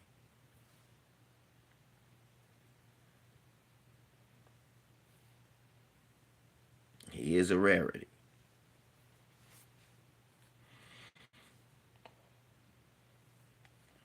Ted, again, we gotta look at stuff. See, we talk about slave deals. People said that about Tom Brady, but niggas was like, look at his wife. Look who his wife is. Look how much she make. Look how much he make outside of football. Patrick Mahomes has a great deal. It's a slave deal compared to everybody else's. What's up, Leonard? Compared to everybody else. But here's the thing, Ted. Patrick Mahomes already had money. That's Patrick Mahomes' son. He already came from a man who amassed like $4 million in his career. And it don't seem like they was hurting anyway.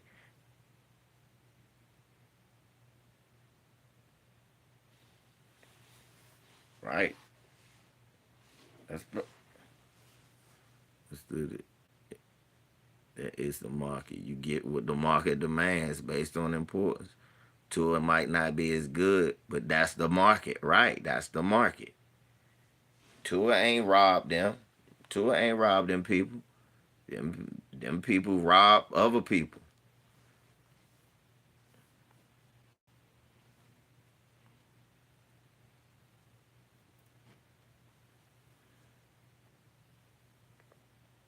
Right? He already had a good head start. He has money. So, and then you think about his fucking, excuse me, y'all. And then you think about his endorsements and all of that. Pat good. Pat don't need no money. Right, because Jordan Love looking at what Tua got and like, I'm better than him. I think I am.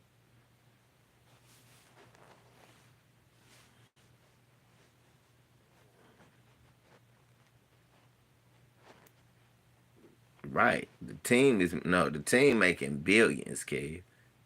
The team making billions. If they can pay you $500 million over an amount of time, that means that they making hundreds of billions of dollars over an amount of time. If I can pay you $500 million, that means you was worth $4 billion at least. If I could pay you $500 million, you were worth 4. And think about it. When Tua retired, them jersey sales still go to the team. Them Tua bobbleheads you see, them still go to the team. And you see little old, right, when people start wearing throwback Tua jerseys, Tua maybe get a little check, that money go to the team.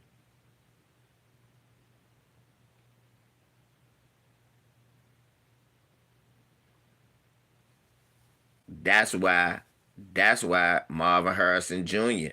ain't signing right now. That's why they talking about his contract.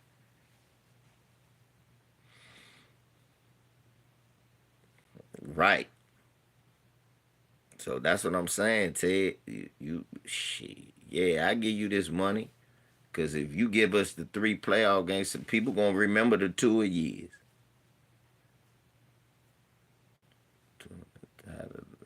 Discourse around my guy Dak too. Just because you don't win rings don't mean you don't deserve a bag.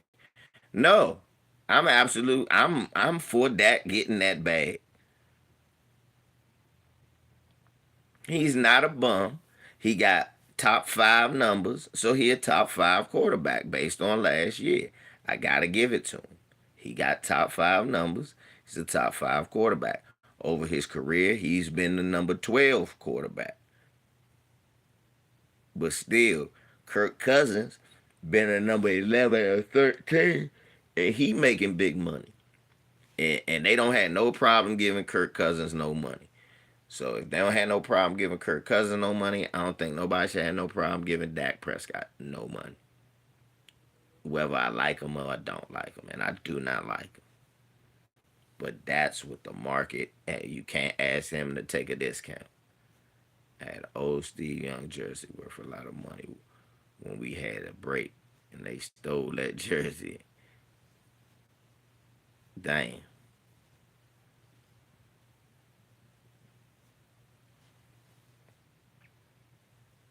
Motherfuckers. My god brother just drove to motherfucking Georgia to sell a Michael Jordan hologram card, and he said a Larry Johnson rookie card for $3,500.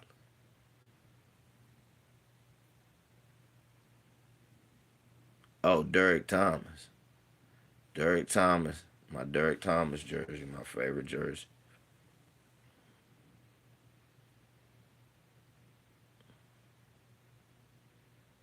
That, and it was my Randall Cunningham was my number two. My Marcus. I don't like the Cowboys, period, but I don't like that because he be buck dancing and shit. Dak be buck dancing. That's why I don't like him. He be buck dancing, Brian. Oh, Lord, we should stand with both hands over our hearts.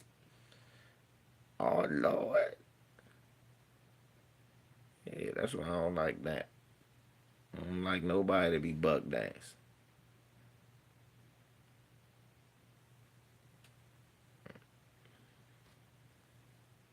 Yeah, he be buck dancing. And you know, what's the name of the channel, Brandon? Brandon, what's the channel? What's the name of the channel?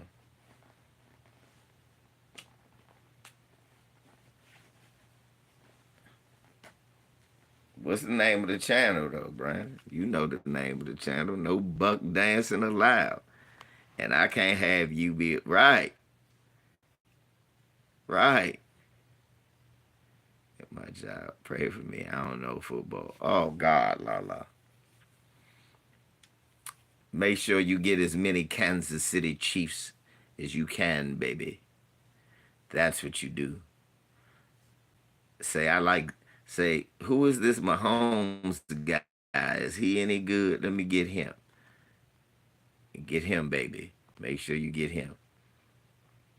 If they get Saquon and all of them running backs, you get what's his name? Isaiah Pacheco. He'll get you some yards. Yeah.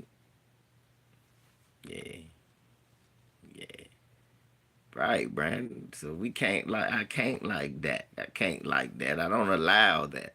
What Dak partakes upon, I can't allow that. I won't. My hatred of buck dancery, my despisal of a buck dancer.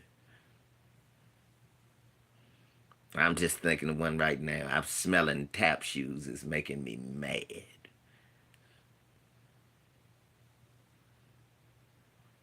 Right.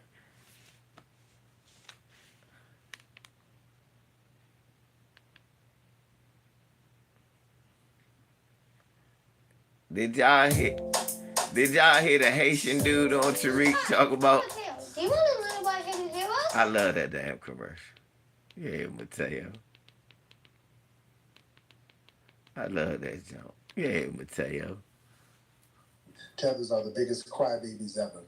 And another thing, man, you notice, man, people have been calling some of these tethers out because a lot of these tethers have been kind of making little videos mocking our sister Sonia Massey being executed by the race soldiers. A lot of tethers are mocking that. And y'all, I want y'all to notice they do that. A lot of them, whenever there's some kind of race soldier execution or lynching, the tethers try to jump in on the jokes and stuff. They think that's funny. That's a very interesting dynamic. Myron. And then when they do holler out talking about some project, I said, baby, we got windows, doors, and water. Please stop playing with us. Yeah, they killed me like you niggas are in these projects. Yes, but you know they're getting their frustration out because when they go back to their employer on Monday, they real silent. Oh yeah. So yeah, it's a real interesting. Yeah. I'm about to say. A lot of them are. I know if you a 49er fan, man. Right. Well, now I ride with Lamar Jackson. Yeah, I understand you a Niner fan, but it's hard to be proud, ain't it? Though, tell the truth. Tell the truth. It's hard to be proud. You know it. And you know what's about to happen. It's hard to be proud, right? Y'all got the greatest football player of all time, huh? The GOAT, Jerry Rice. Man with all the numbers. Can't nobody catch him. Nobody ever gonna catch him. Jerry Rice. Yeah. Y'all proud of Jerry Rice. Got what, 3 Super Bowls? Yeah, he did his thing. He did his thing. He did his thing. Yeah. Yeah. I wonder what has Jerry been doing lately, y'all? I can't remember. See, back then you should have been proud. You could have been proud to be a 49er fan. That was the good old day. My brother Twan, a 49er fan. That's when you should have been proud. This is why God won't let the 49ers, but it's a reason. God is not going to let the 49ers win another Super Bowl. And this why, right here. Right here. This why God won't let the 49ers win another Super Bowl. God is against God is against the 49ers.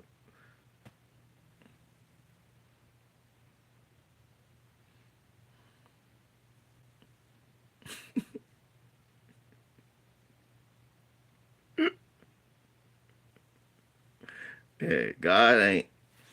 Yeah, yeah. That's why, yeah. Come on, see, Harold. Come on, see.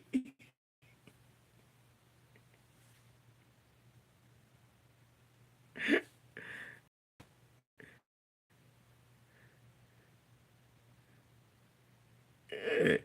Ain't nothing wrong with that. I ain't mad at L. Jack. I hope he get him a championship. But somebody gonna have to get Mahomes out the way for him.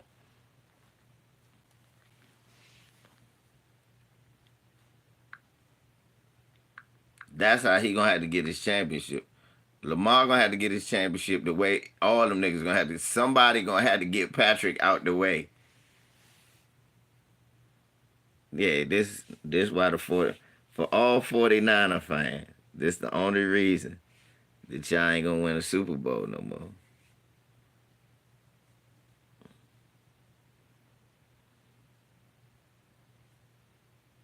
Right. He playing the buck in his eyes song. Buck in my heart, like Jerry Rice. Said he buck in his eye for the wings at Papa. Come on, baby. Do the monkey leg. The centipede neck. The sambo shuffle. The butter biscuit bounce. Yeah. Or when we eat the papa. I say it had me. I say it had me. I say it had me. It had me. It had me bucking my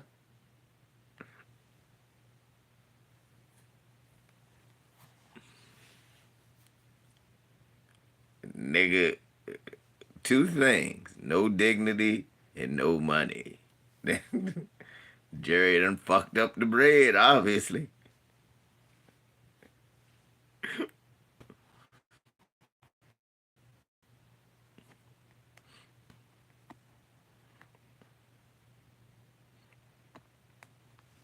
Yeah, Kaepernick. Yeah, that's what you hold on to. Hold on to Kaepernick's legacy.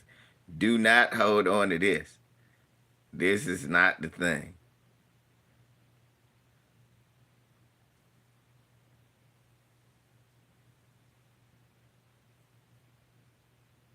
His son play for the Chargers. I had this right. I, they be hazing the rookies. As soon as he come to his jersey, I had this picture right here, just waiting for his ass like a security guard. Rice, there's your jersey right there. I had that picture right on this locker.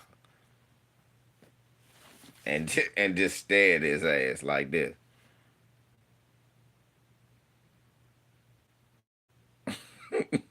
Look at him.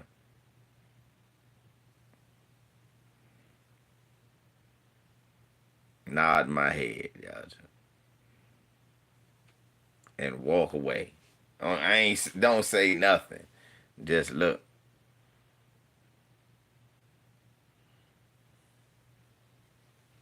And walk off. Walk on out of the joint.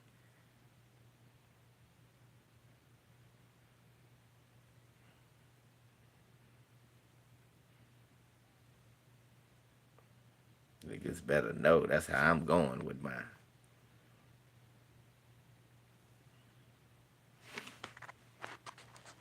What's up, Gary?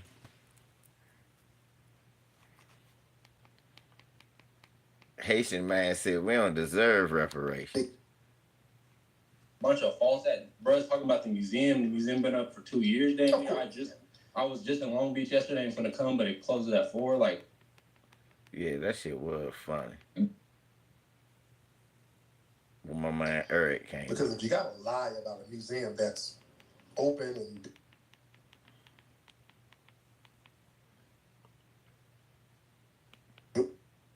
I don't believe I love not with that accent. No, I just don't believe it.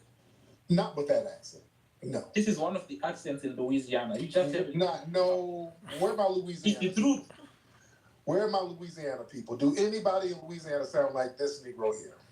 None of them sound like an alpha male, that's for sure. Oh, that's what you are, sir? I'm 6'5", 250 pounds, and my dreads hang all the way down to my ass crack. Okay, we don't want to know about what's going on with your bussy, sir. But anyway, thank you. Now this nigga's describing his bunghole. I don't want to hear that. And he moves his dreads out the way so that the people at the green card office can have their way with them. Sharif. Mr. Sharif. So he's Yes. What's going on, Sharif? I was hanging out in the other space. It was very informative space. Oh Lord, it was a tether mess. Yeah, it was tethers just yelling at him.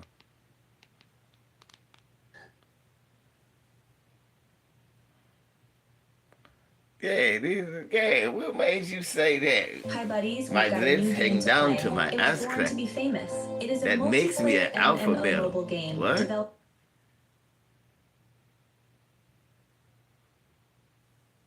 Right.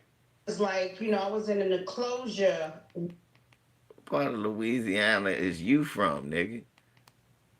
What? Bushmeat, Louisiana, nigga? And now they got me on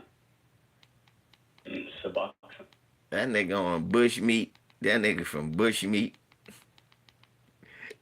Louisiana. He live on Meerkat Lane. Down, and this is the not all of the non-FBA folks are like this. That nigga live on Gazelle Drive. All of them are not like this, but just enough of these damn tethers are really mocking that. That nigga live on. Want to blow the money, they would have no problem. That nigga eating barbecue emu hips. They would have no problem paying a debt that's owed. They would have no problem doing that. If they thought we were just going to blow it. Oh, you guys are just going to buy Gucci and Rim. If they thought that's all we were going to do, they're like, yeah, shit, that's going to enrich them. Yeah, what's wrong with me buying? Understand with the ingenuity that we have. But if a nigga do want to buy Gucci and Rim, ain't that my business? Nigga, I'ma be Gucci the fuck out. I do that shit just to make you mad. I have a Gucci carpet. You know what I'm saying? For no reason. I don't even like it. If she needs some electricity for her damn chair and she roll up on us,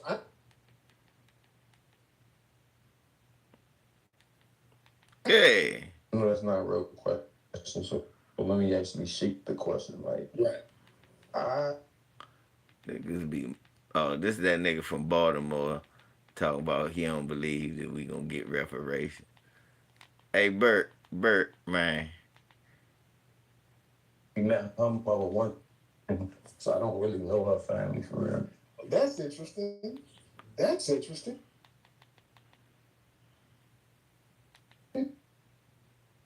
Honest, bro, I have no Jamaicans in my family, bro. No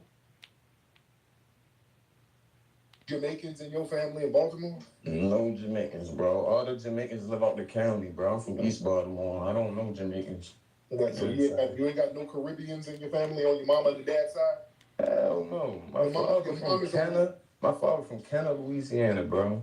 And your mom is from where? She from Pennsylvania. Okay. Well, where's her family from?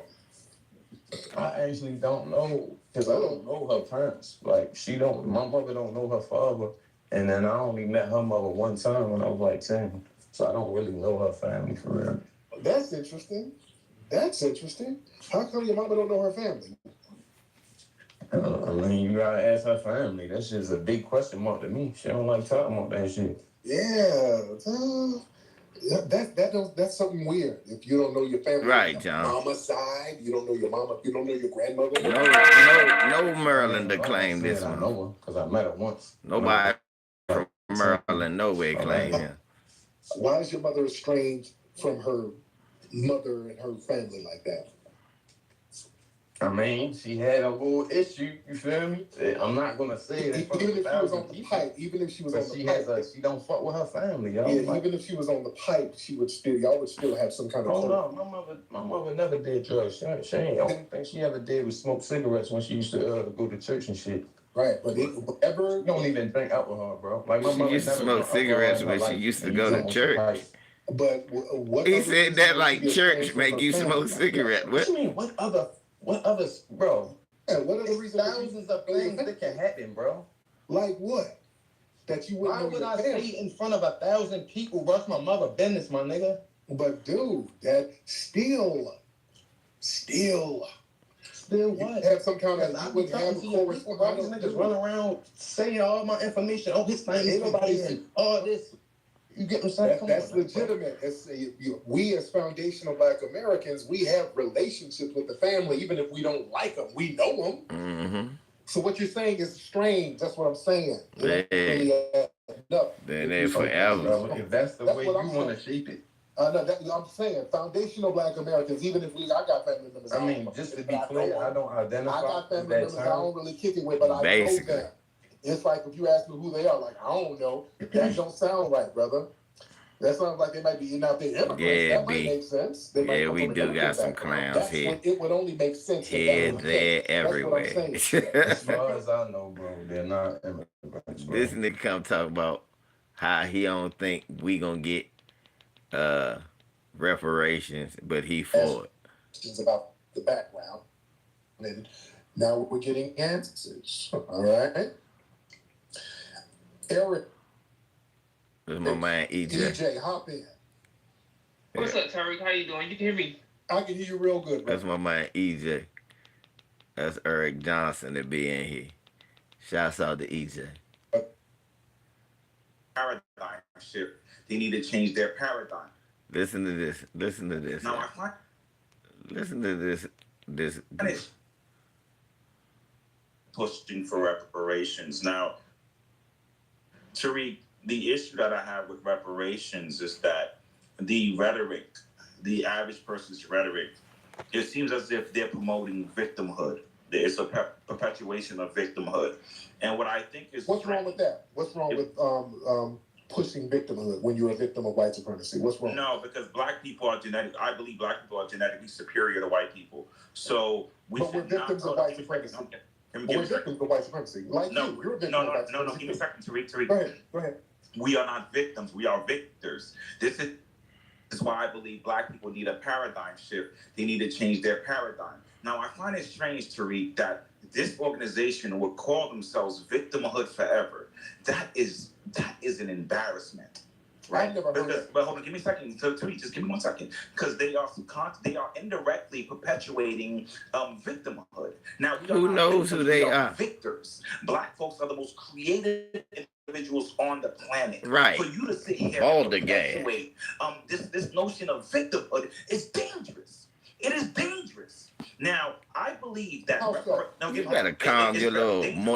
First of all, calm your moist ass down. So you sitting here saying that we're hold on. You sitting here saying that we're victims. Let me show you something this nigga said. And it's toxic and it's on dangerous. Twitter. Now let me just say one thing here. Reparations. Slow down, because we're gonna no. We're gonna slow down and we're gonna cover slowly everything you're saying. Because you're throwing a lot of stuff on the wall. Let's take our time and dismantle it. Let's take our time. All right? Let's stop there first. Because you want to say a bunch of stuff. We got all the time in the world. We ain't going nowhere. You got time, brother. We ain't going nowhere. Let's slowly unpack what you're saying. Let's take our time with it. All right? First, sir, where are you from and where's your family from? I'm from Brooklyn, New York. Okay, so that means somebody's Caribbean in your family. What part of the Caribbean is your family from? I'm from Brooklyn, New York, sir. What part, here we go. What part of the Caribbean is your family from, sir? Either Haiti or Jamaica. Which one? Panamanian and Haiti. There you go. I knew Haiti was in there. That's fine. I love Haiti. Now, sir, being victims of white supremacy, just like the Panamanians, the Haitians, and us, we're all victims of white supremacy. We have to be realistic in warfare. In warfare, you have to be very honest about your position so that you can get out of that position. If you try to lie to yourself about your position, you're going to be comfortable and you're going to be a sitting duck. We are victims of white supremacy. We're trying to change that. We're not victors yet. We're trying to fight the victimizers. We have victimizers. They're white supremacists. We're not in the business of... This is the dude that Tariq is talking about. This power dude. Look what he wrote. This is why we as men should focus on dating each other. Platonically, men are more loyal.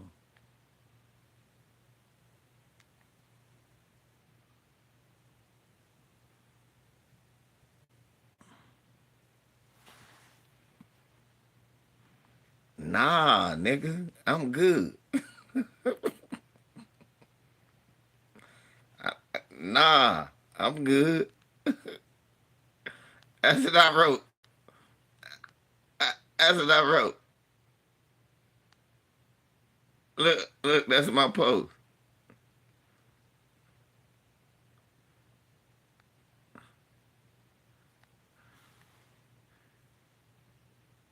Nah, champ, I'm good.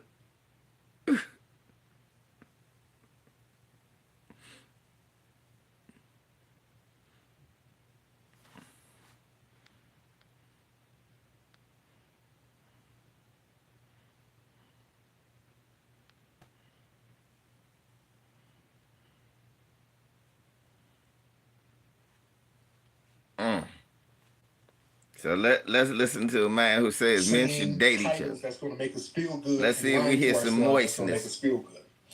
We're in a global system of white supremacy where these people can kind of do what they want to do to us with no repercussions to a certain degree. We have to figure out how to change that. I disagree, sir. How are you? Go ahead. So first of all, sir, when you say Haiti are victims, I disagree. If you do your research, Haiti was the first Black republic to gain their independence. I did a movie about Haiti. Thank you. That does not sound like victims to me, right? So you are perpetuating a dangerous. Let's reel it back. Let me pause them. Yes, Haiti, and I did a movie. I did the movie about the Haitian Revolution. I produced and directed the movie 1804. I flew back and forth to Haiti, spent over $1 million of my own money doing that movie about Haiti. Phenomenal film. They teach it in schools in Haiti now. They teach it in Little Miami down in Florida now. That movie is the national icon with Haitians. That's how much love I have for Haitian history. There's nothing you can tell me about Haitian history that I don't know. Very well versed in it. Right. Exactly, John. That's why he was talking all moist and yelling and shit. Why is this nigga yelling like a bitch? They became victims. Shut up, nigga. Stop yelling like a bitch if I slap you. Then the U.S. government taxed them. then they were victimized by the Western powers, and they're victims now. That's why people can go and kill their president in an Uber. They drove up in a damn Uber and killed the president and bounced. That's a victim. And that's why people leave and they have to flee, because they're victimized down there. That's just the reality. That doesn't say anything about them having their character or anything. What's good, Phil? This ain't that. We are victims of white supremacy. We got to fight our way out of it. Go ahead.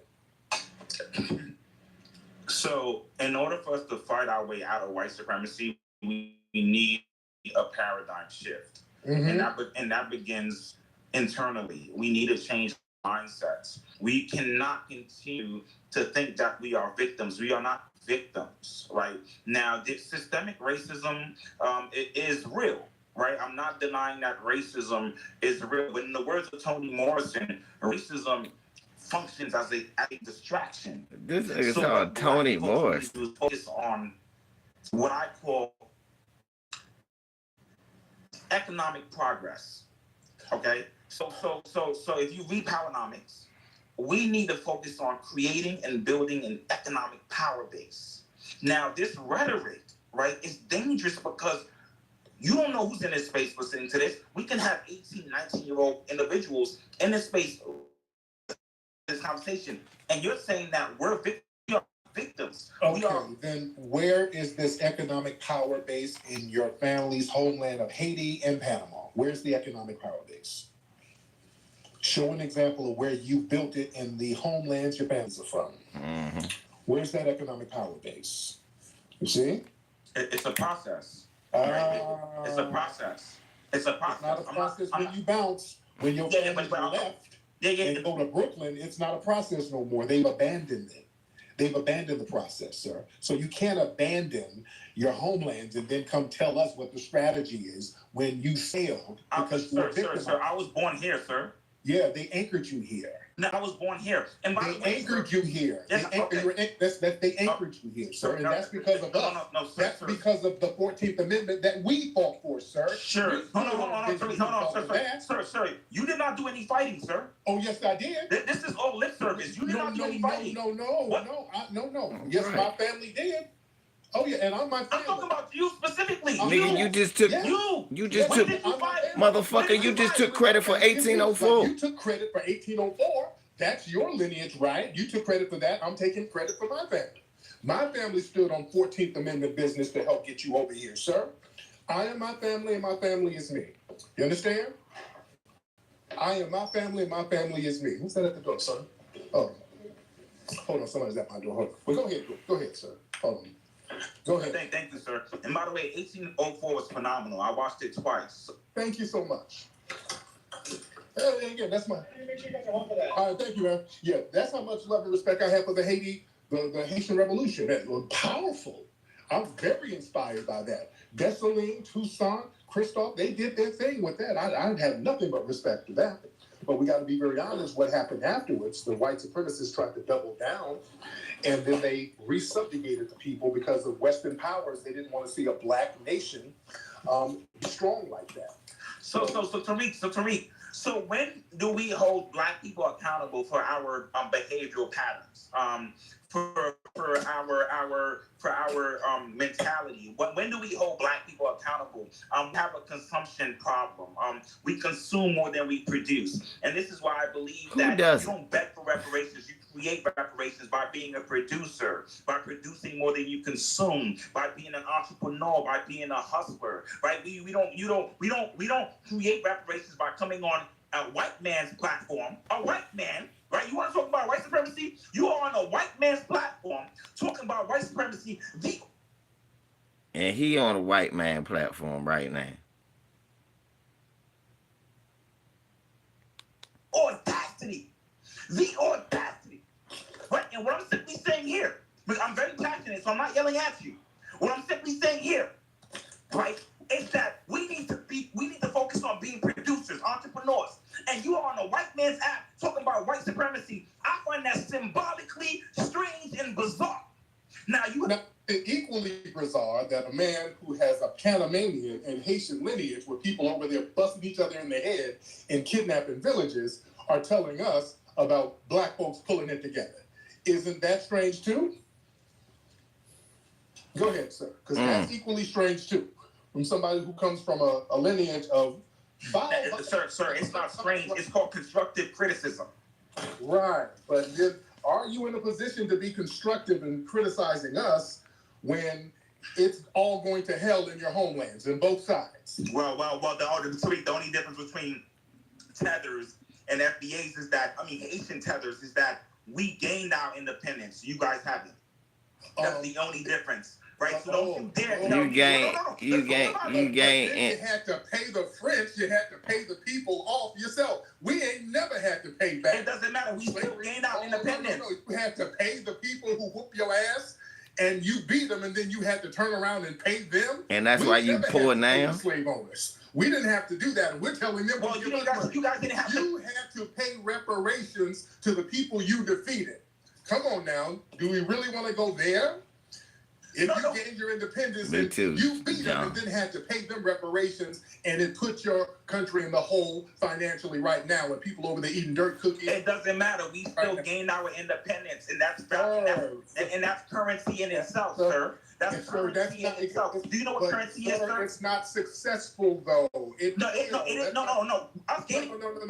You get your independence for a couple of years, and then you go back into the shithole. You can't really pop your collar to it. You understand? You can't be a one-hit wonder forever. You can't live off whoop there. But brother, you're being a one-hit wonder. 1804, that was a great thing, but right after that, they started whooping that ass and made you pay them back. That's not a victory no more. You became a victim. And they're victimizing y'all now. They took an Uber to go kill the damn president. They drove up there in a cab and killed him and left. You're muting me. I think you're threatened by me into I'm not threatened. I just want to say what I have to say. Okay, fair enough, and I respect that. Thank you for your submission, sir. What I'm saying is that either way you put it, we have gained our independence, something that you guys haven't done. Now, and y'all flee and now arrangements are made so our family can't come here to another nation we built. Objectively, that's true. Right. And yes, how they do. Independent are you? You're not really independent anymore. Thank you. And how independent are you? You're on a white man's platform talking about reparations and white supremacy. And you fled to get over here. You're on here with I was born here. I was born in New York. You were an anchor baby. I was born in New York. You're welcome. It was us making that happen. I was born in New York. I was born in New York, Tariq. Right. It was foundational Black Americans making the 14th Amendment happen. That was a grassroots movement. If you had the 14th Amendment in place, you would still be over in Haiti somewhere with a titty out somewhere. You trying to suck it for sustenance, sir. You'd be struggling if it weren't for us. Let's be real. You understand? And even New York, it was the foundational Black Americans were setting up shop in New York early on. This is our land. Yeah, absolutely. Running from those white Latinos on horseback, right? Getting whipped at the border. Did they look? But I find it strange that you're telling us here that we're victims, and you're perpetuating a victim mindset instead of telling Black people to pull themselves by the bootstrap and to be creative. But you didn't. Your family didn't. They pulled themselves up by their flip-flops. They flip-flopped and fled, sir. Your family is at the border with chicken dinners getting whooped on horseback. You got white supremacists on horseback whooping your family members, and you're telling us we ain't victims. We winning. You're not winning. Running across the border with a chicken dinner, getting your ass whooped by a white man on a horse, those are the optics for your family. That's not winning, brother. No. I said, no, it was a win. I'm talking about when we gained our independence, that was a win. Now, that was 1804, though. We're not winning now, right? But I came on the stage because what you're saying is dangerous. You're saying that we're victims. We are not victims. We are victors. That's one. Two. Victor Cruz is the name of the nigga who you fled over here with. Oh my God, bro. Yeah. Why are you focusing? Victor Cruz and Victor Fernandez. You fled over here with a nigga named Victor, but we're not victors. You fled with a nigga named Victor, but we're not victors. We're victimized by the white supremacists, sir. That's the reaction. That is nonsense. We are not victimized. We are victors. You know what? You know what's interesting, Tariq? Yes. I expected more from you. right? I expected more from you. Now, let me just say one thing. Give me a second. Let me just say one thing. Let me say one thing. Because what you're going to get from me is the truth. I don't sit here bullshitting people. I'm not here to make you feel good. I'm a truth teller.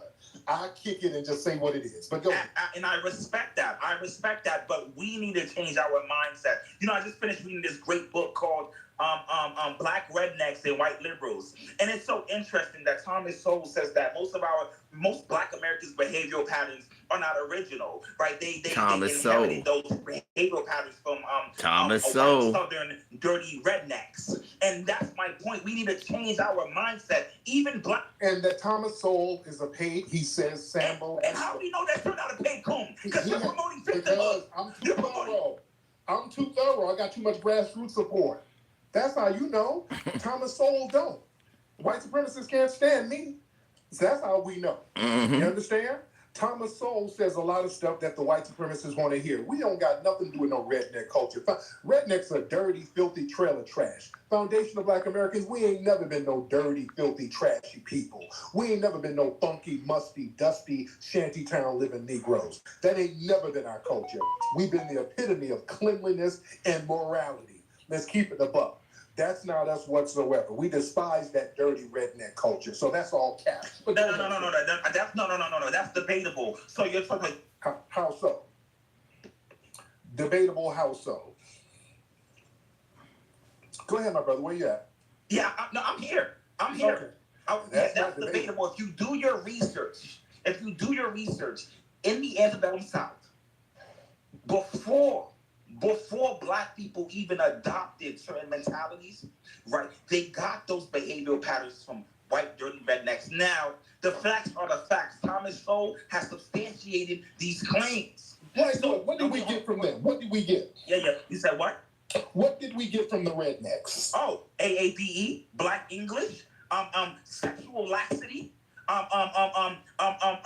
this lethargic, lazy mindset that we have. We got those from white rednecks, but you refuse to accept it. No. Lazy? How you a slave and lazy? Hold on, give me a second. Wait. How you a lazy slave? First of all, in the words of Victor Hugo, there's visible labor and invisible labor. So invisible labor means that you're mentally working. So one can argue that architects were the mental workers. Right? We're John D. Rockefeller. One can also argue that just because you were a slave doesn't mean you have a great work ethic. Oh, yeah. Not only that doesn't mean your work ethic was impeccable. Hold on, because we were doing a lot of the inventing. That's why after slavery, we started getting patents left and right, because during slavery, we couldn't get patents. That's why many of these famous inventions, if you dig past and look underneath, you see a lot of Black people were doing the blueprints. A lot of Black people were behind the engineering. A lot of the bridges and the railroads, you had Black engineers like Horace King, who was enslaved. This nigga just don't think Black people. You go down to some of these plantations in Louisiana and South Carolina, they'll tell you the Black people who were the architects. Yes, he did. And come on, Thomas Sowell. When you look at the cotton gin, Eli Whitney, they got that from a Black person. Thomas Sowell. So yeah, we were the brains behind a lot of this stuff. Yeah, you listening to a buffoon. He's an economist. The person who did the blueprint and don't know nothing about economy. Nobody listens to him for economy. Louis Latimer did the light bulb. He was the one who really did the light bulb. It wasn't just mental laziness. No. Right. Elijah McCoy, the real McCoy. Of these McCoy. inventions, sir. That's why we have so many patents. Let's be real. I'm just making things historically correct here, because Thomas Sowell, again, he says stuff that the white supremacists like to hear. They like to hear about how lazy we're like lazy redneck. They like Bert. Oh, James, the nigga hating dolphin ass nigga. We've never been dirty and filthy like James, funky ass rednecks. the nigga hating dolphin. Sure, I'm not refuting anything you're saying, sir. That's why our food, none of that. They try to say we get food from it. None of our food tastes like that bullshit. Hell no. Sure. But go ahead, sir. Yeah, no, I'm not refuting anything you're saying here, sir. What I'm simply saying is that we can't sit here and perpetuate this rhetoric that we're victims. We are not victims. That's one. Two, yes, those inventions are true. Historically, what you're saying is factual. But also, we can't ignore that white people were just as innovative and creative. We cannot sit here and ignore historical facts that John D. Rockefeller and some of these white men, they were the architects that built America. Now, They weren't. Credit where credit's due. What they do? Yes, in terms of manual labor, yes, we had a monopoly on that. Nigga, we drew up That's plans great. of But plantations, we have to agree plans that of the cities. making of America, the building of America was a collaborative effort. Right? It But was a the thing is, collaborative effort. we've always been the secret sauce because when the white supremacists tried to do it on their own, they failed. If you've always been the secret sauce, stop begging for reparations then. If you guys have been... No, if you owe us, no, that's not begging. I want to hit this If nigga you with owe us, straight we want right. what's owed. Just a We are- straight It doesn't... break it down Now, on this bitch. if you owe us, give me what's owed. You're not going to sit up here and just work all of this labor and all of this wealth out of us and we don't say Exactly, nothing. Marcel. And we, no. We're standing on business. You going to pay us. No. Tariq. They're going to pay us our money. They owe us. I'm This gonna ain't get my begging. folks You beg for a green to card. get on You him. don't beg for what's owed. Give me I my want money. Jeff to Let's hear run that this. back. You just Jeff. sat here and said that black Americans have always been the secret sauce. And what I'm trying to figure out here Jeff is will that tell if us, we've motherfucker, always what are been you the worried secret about sauce, blacks getting why are we saying reparations that we're for victims? in That a is negative light? contradiction. That's gonna help Makes you. no sense. Let me speak, sir. Because you've been cutting me off and muting me. And if you respect Haitians, no, give me a second, Tariq. If you fuck with Haitians, right? Let me speak because I'm a Haitian. So give me some grace here. Thank you. Thank you very much. Take a bite out of your dirt cookie and calm down. Absolutely. I'd rather eat my dirt cookies than eat Wendy's like how you black Americans do. Give me 1 second. Wendy's is better than dirt No, cookies. no, it's not. No, it's not. Those mud cookies in Haiti are... I'd rather eat Wendy's, the restaurant, than a woman named Wendy, because y'all eat a human down there. You ate Wendy and those... Wendy Dessalines. That's who you ate. But go ahead. Wendy's, I like that. That was very clever. There we go. Very clever. You know. Go ahead, brother. Go ahead. That was very clever. There you go. You walk right into it. Fair enough. Like, you're right. I did walk into that. That was dope. I'm not even gonna say that. I eat Wendy's and you ate Wendy. Go ahead. All right, fair enough. Listen, we eat people. Okay, fair enough. What I'm simply saying is that if I'm trying to understand, if we have always had the secret sauce, right? Then why are you saying that we're victims? That does not sound like a victim. Keep talking about we. We ain't no we. If you believe that black folks to some extent have what do we mean we? It ain't no we. You are a coon and a tether coon. Example, and I always use the Michael Jackson example. Michael Jackson, greatest entertainer ever, made the greatest album ever, the biggest selling. There's no we with a guy like this. He's not what. Michael Jackson. He's not with us. Family. Basically, they were victims of abuse. Who man is this? They were Who know victims him? of abuse. Joe Jackson. You know him? The Haitians don't know this nigga. He was, according to the family, he was somewhat abusive. He talk all this shit about Haiti. The Haitians don't know this nigga. Michael had issues Hey, as who an is adult. this nigga? He was victimized. Get this nigga out of here. Even though he Who the fuck is this nigga talking this shit? He was the secret sauce in the music industry. He was still a victim. And the reason why he was pushing so hard to be so great was because of the abuse as a child. Joe really pushed him, and Joe made him practice and made him sing and made him. Joe, even though Joe could be considered a victimizer, and I'm just saying what the family looked at him as just being too rough. He didn't let him have a childhood. He was just really pushing him so hard. Even though he was considered the victimizer, he brought out the greatness that was already in Michael. So even though Michael was the secret sauce, he was still a victim of abuse to a certain degree. And we're the same way as foundational Black Americans. We're great people. Our greatness is known all around the world, even though we are abused by these white supremacists. That doesn't take away from the greatness. We are still great people as victims of white supremacy. Right. See how that works? You can still he be talk about great he and Haitian and Panamanian. The Haitians say that nigga Panamanian. That's the analogy I like to use. Only niggas call him Haitian is Panamanian. I really do. So Tariq, they've had a great history. I'd like for them to tap back into that history. I'll get you in a minute, Carmen. I'll get you in a minute, beloved. Yeah, Carmen, you can wait. Thank you. So Tariq, so help me understand something, right? You're saying that you can still be great and a victim. Yeah.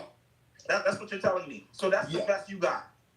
Yeah, because you got people in prison who are phenomenal, who shouldn't even be in there, and they're victimized, but they're great. You got some talented people who are in prison. They're still victimized. They're still in an institution of a prison. So that doesn't take away from their greatness. Let me ask you this. Instead of wasting valuable time, because I believe time is the greatest asset that we have, right? It's a great asset. Instead of wasting valuable time on X, on a white man's platform, why don't you create your own platform? Why don't you create your own app? And this is the problem with black folks. We waste a lot of valuable time having these conversations when we all have the purchasing power. We all have the resources to come together and build our own apps, our own platforms. Do this dickhead know this is already being done? And when a successful one starts, like the Moron app that Tariq tried to start, they shut that shit down. Do you know people tried that?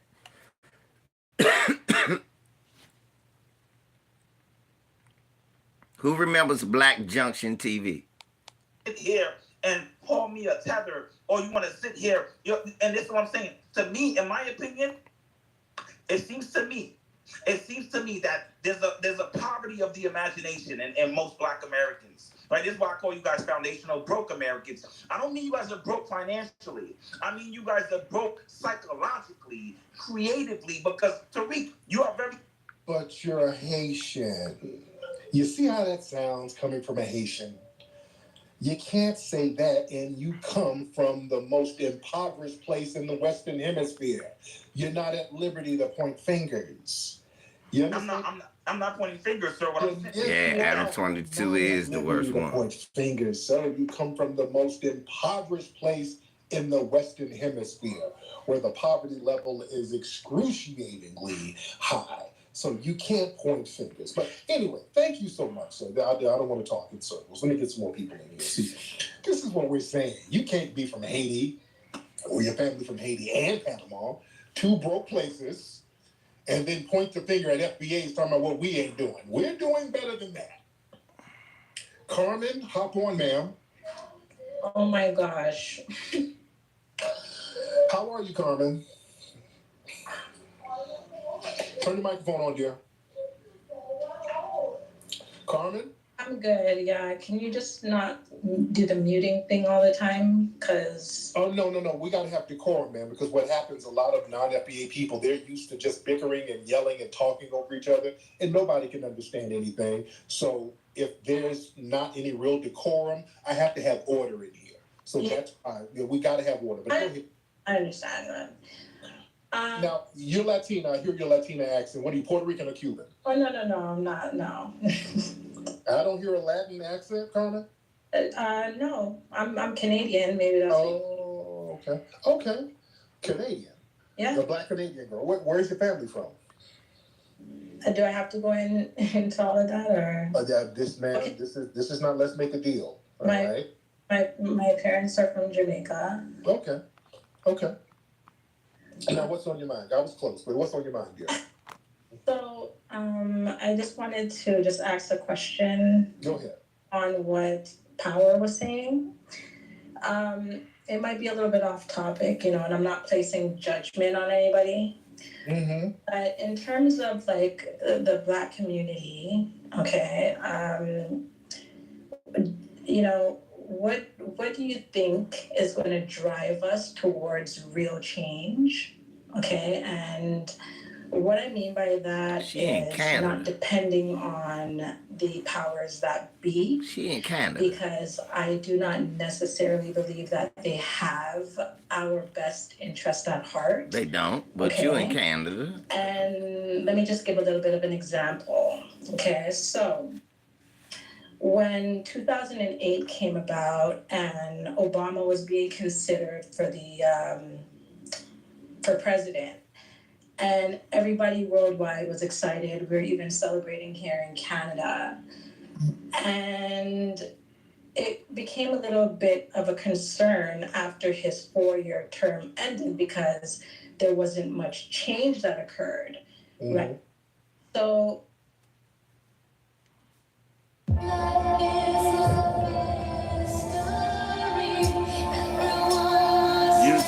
don't do shit because they did that shit. I didn't do that shit. I can remember back in 2008, that's basically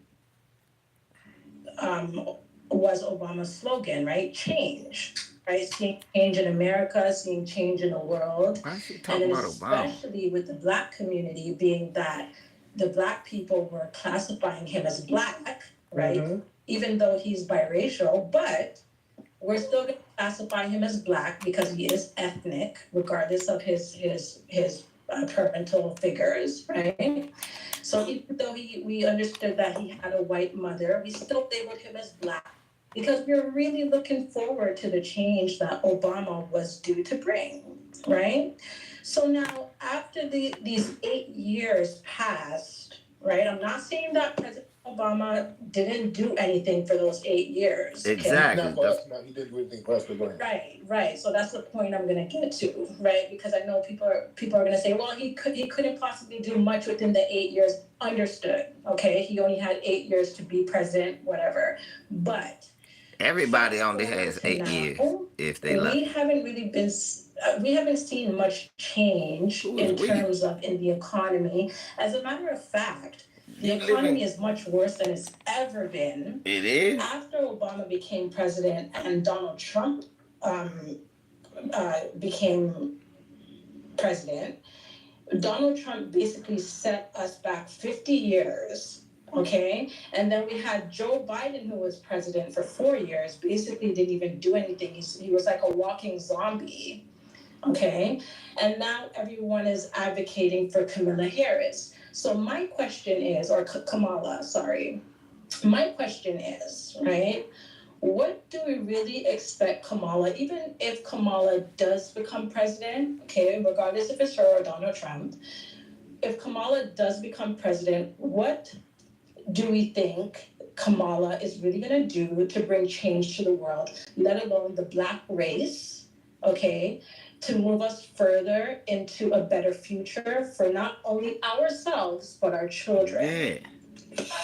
Okay, now this is interesting because you're saying our, but you're in Canada. You're not even in the U.S. So either one of them being president, how is that going to affect you? Well, yeah. Well, it doesn't have to be a question for me. It's a question for you, right? You're in the space, or the American people, right? But as I stated back, right? When Obama became president, worldwide, everybody was excited for his presidential term. Okay, so not. But he only wasn't the people in president America, of the world, worldwide. though. We're even celebrating in Canada. Right. I understand now. And even because you're saying, slow down. He wasn't the president of the world. Well, he didn't do anything for us, but you're not even a U.S. citizen. Now, I know what he didn't do for us, but you're not a U.S. citizen. So what could he have done for a Canadian citizen? I'm still a Black woman, though, right? So I'm speaking in terms of Black people on a whole, Black people worldwide, right? So going back.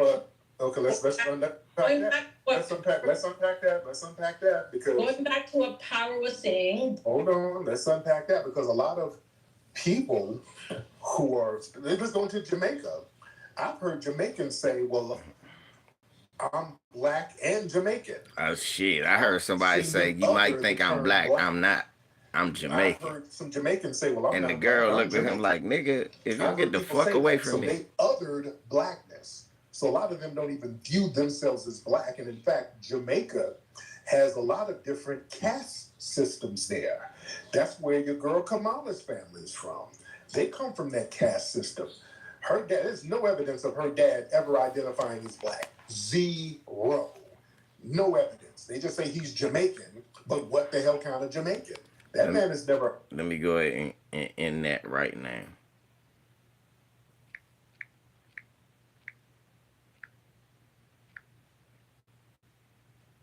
I'm great in that right now.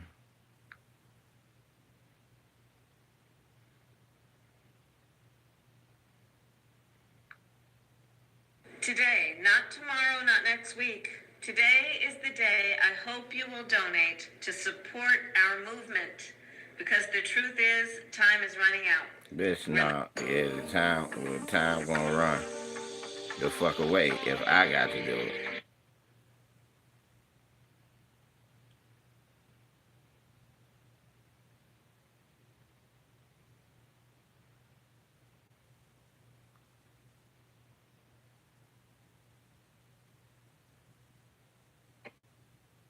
had taken a research position at McGill University and was also teaching at the Kamala's sister could get it though. Hospital in Montreal.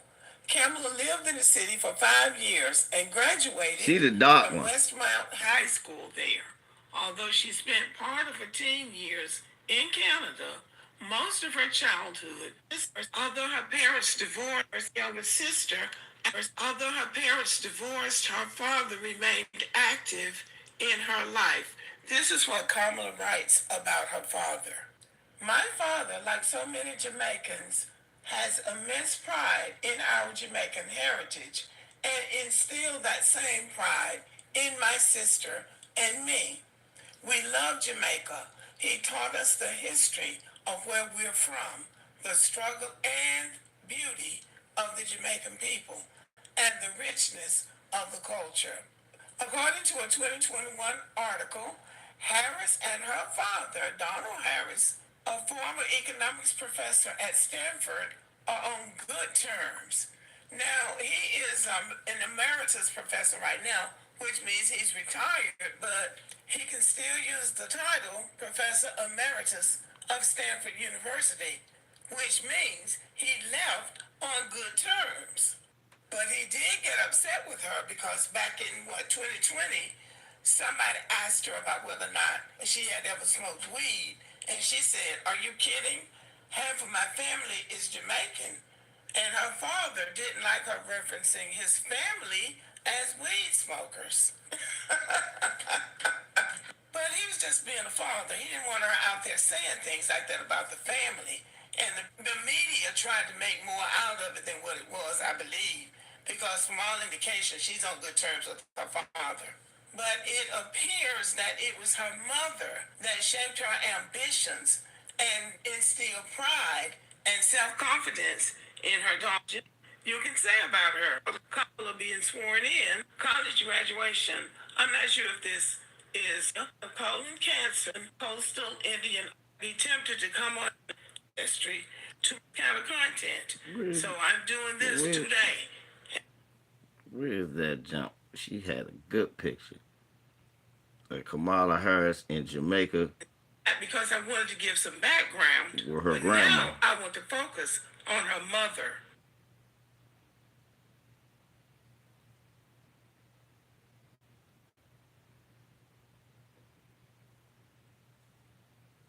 Lady Boulay did a good jump about her father. I think she did one about her father. There you go. There you go. Here you go.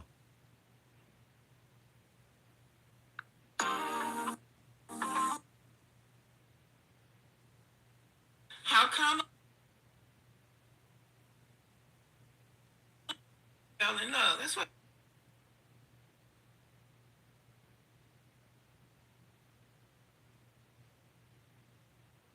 Oh, look at this. As Caucasian, and I guess many Indians bonded over that. Both of them coming from countries that were colonized by Great Britain. So they discovered that they had something in common. They fell in love and got married. Kamala was born in 1964. Here's her birth certificate. There's nothing outstanding about her birth certificate except that her mother lists her race as Caucasian. And I guess many Indians do because Caucasian is not the same as white, is what they say. And her father lists his race and or color as Jamaican. Now this is what some people are having a problem with. Kamala's father identifies as an Afro-Jamaican. He is not an Indian. Harris is not an Indian name. He is a naturalized American citizen.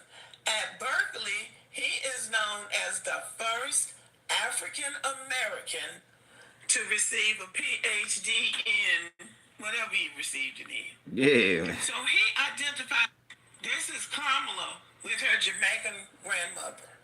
Afro-Jamaican grandmother. This is Don.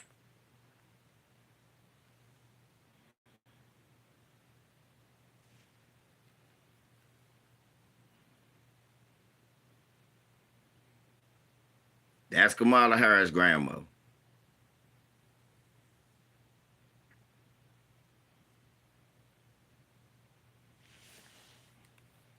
That's Kamala Harris' Jamaican grandmother.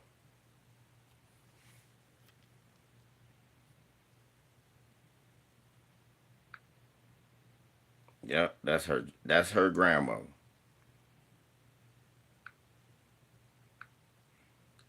So we can stop wondering about that. Now, what her grandfather looked like, I don't know.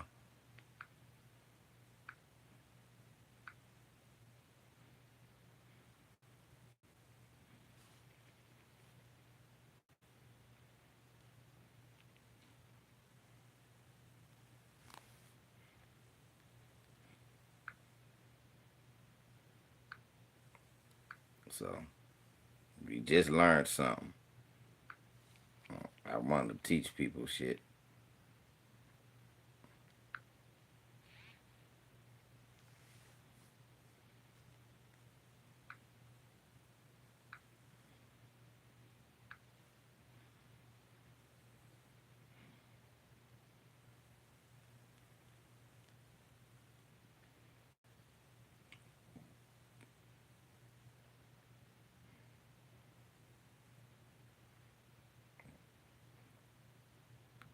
Let's see what's happening. Okay? The instability of life, of power. Okay? I don't in the 20th century, this country is still dealing with power issues. For the life of me, I can't understand it.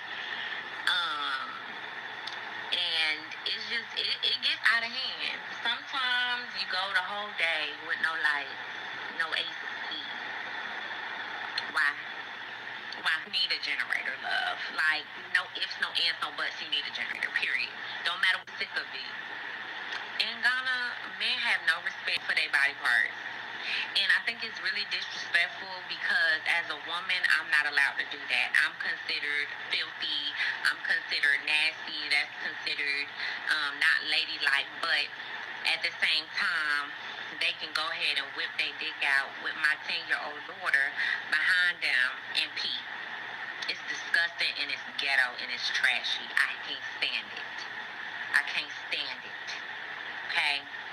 Some of these Ghana to get some public bathrooms. Extortion.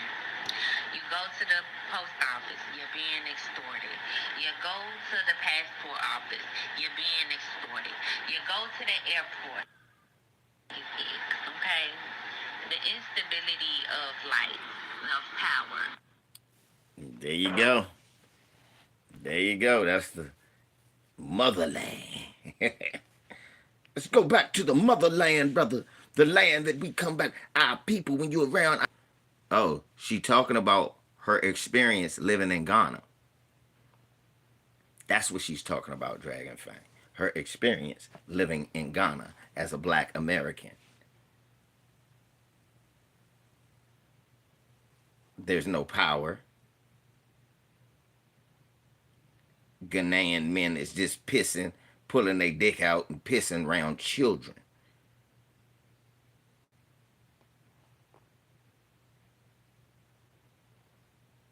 Then she get extorted everywhere she go. That's what she talking about, Dragonfly. You need to come home, nigga, so you can give me some of your dollars, nigga. I want them, but nigga, give me money. You black motherfucker. Let me stop.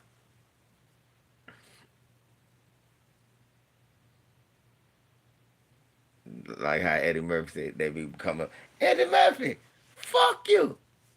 Fuck you, Eddie. I see you on television. You're the fuck you man, right?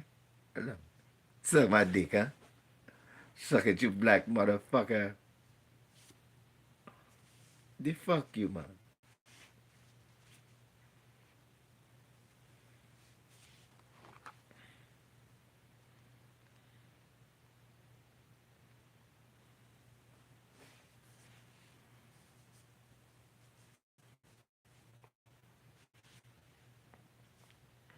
Yeah, I'm too used to heating, electricity, and plumbing.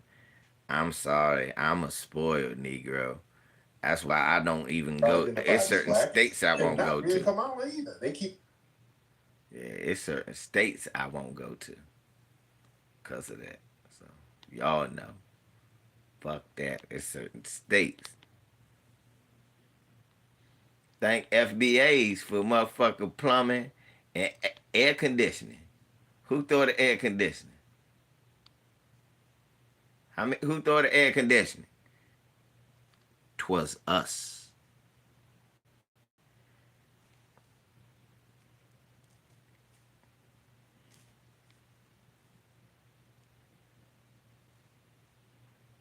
'Twas us. Right. 'Twas us that thought of the air. Black man invented air conditioning.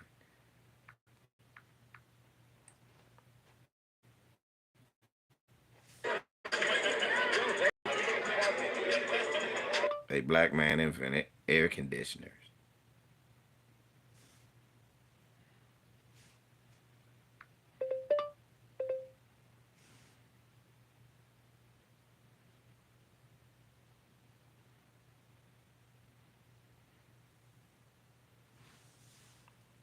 Frederick McKinley Jones was an African American inventor.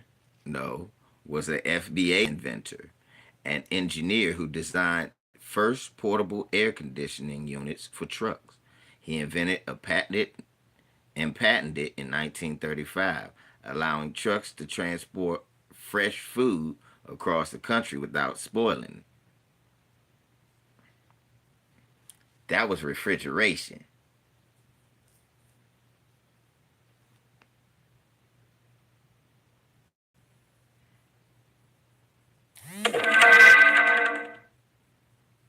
So Frederick McKinley Jones is the reason we have air conditioning.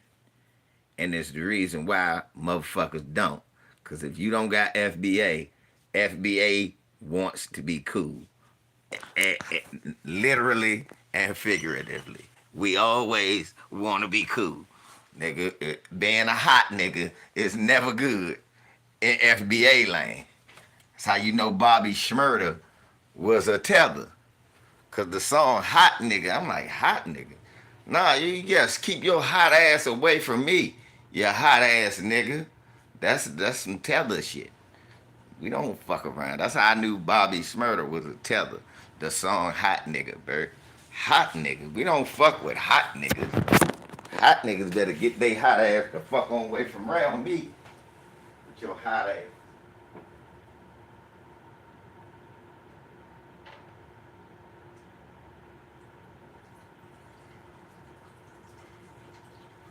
Fuck Bobby Shmurda.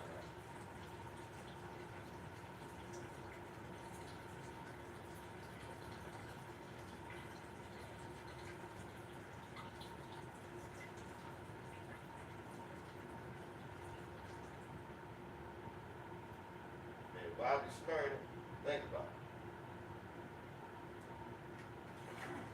They ain't talking about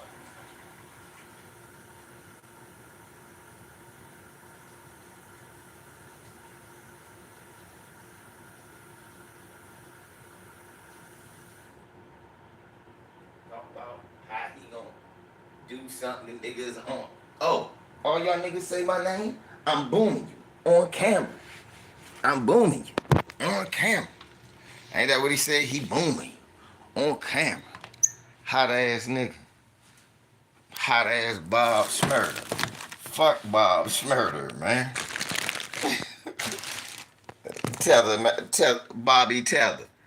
Robbie the Tether Shmurda. I ain't fucking with Bob Shmurda, man. Hot nigga.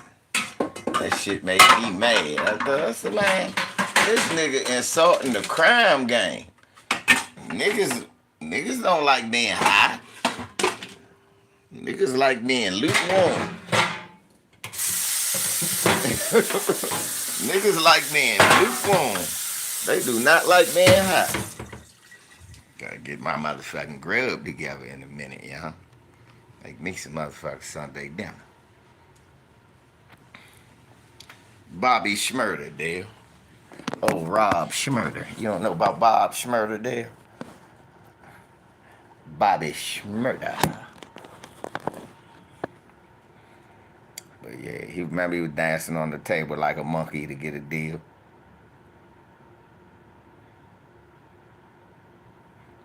Right.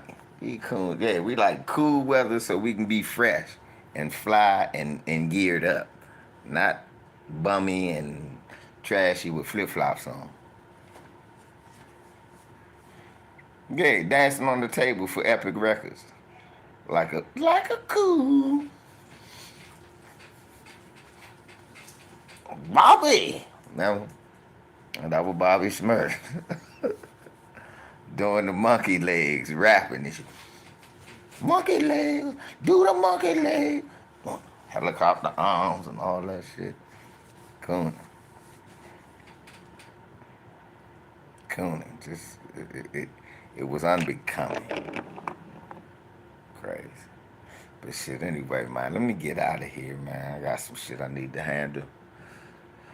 I'm gonna get with y'all a little later, man. Y'all make sure I'm gonna try to get up with Brother Harvey, see if we can collab the mom, man, and we do something for y'all, because it's something I saw that I definitely want to talk about. So, much shouts out to y'all.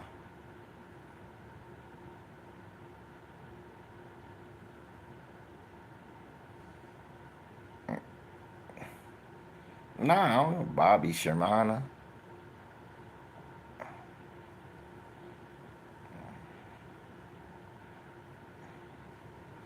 Then look for that Monday night quarterbacks. We'll be there. We'll be there, man. Thanks y'all for coming. LVZ. Much love to y'all. Have a good, safe Sunday. Have some good dinner. Yeah, should have did that. I don't know. Damn. Fuck. LVZ.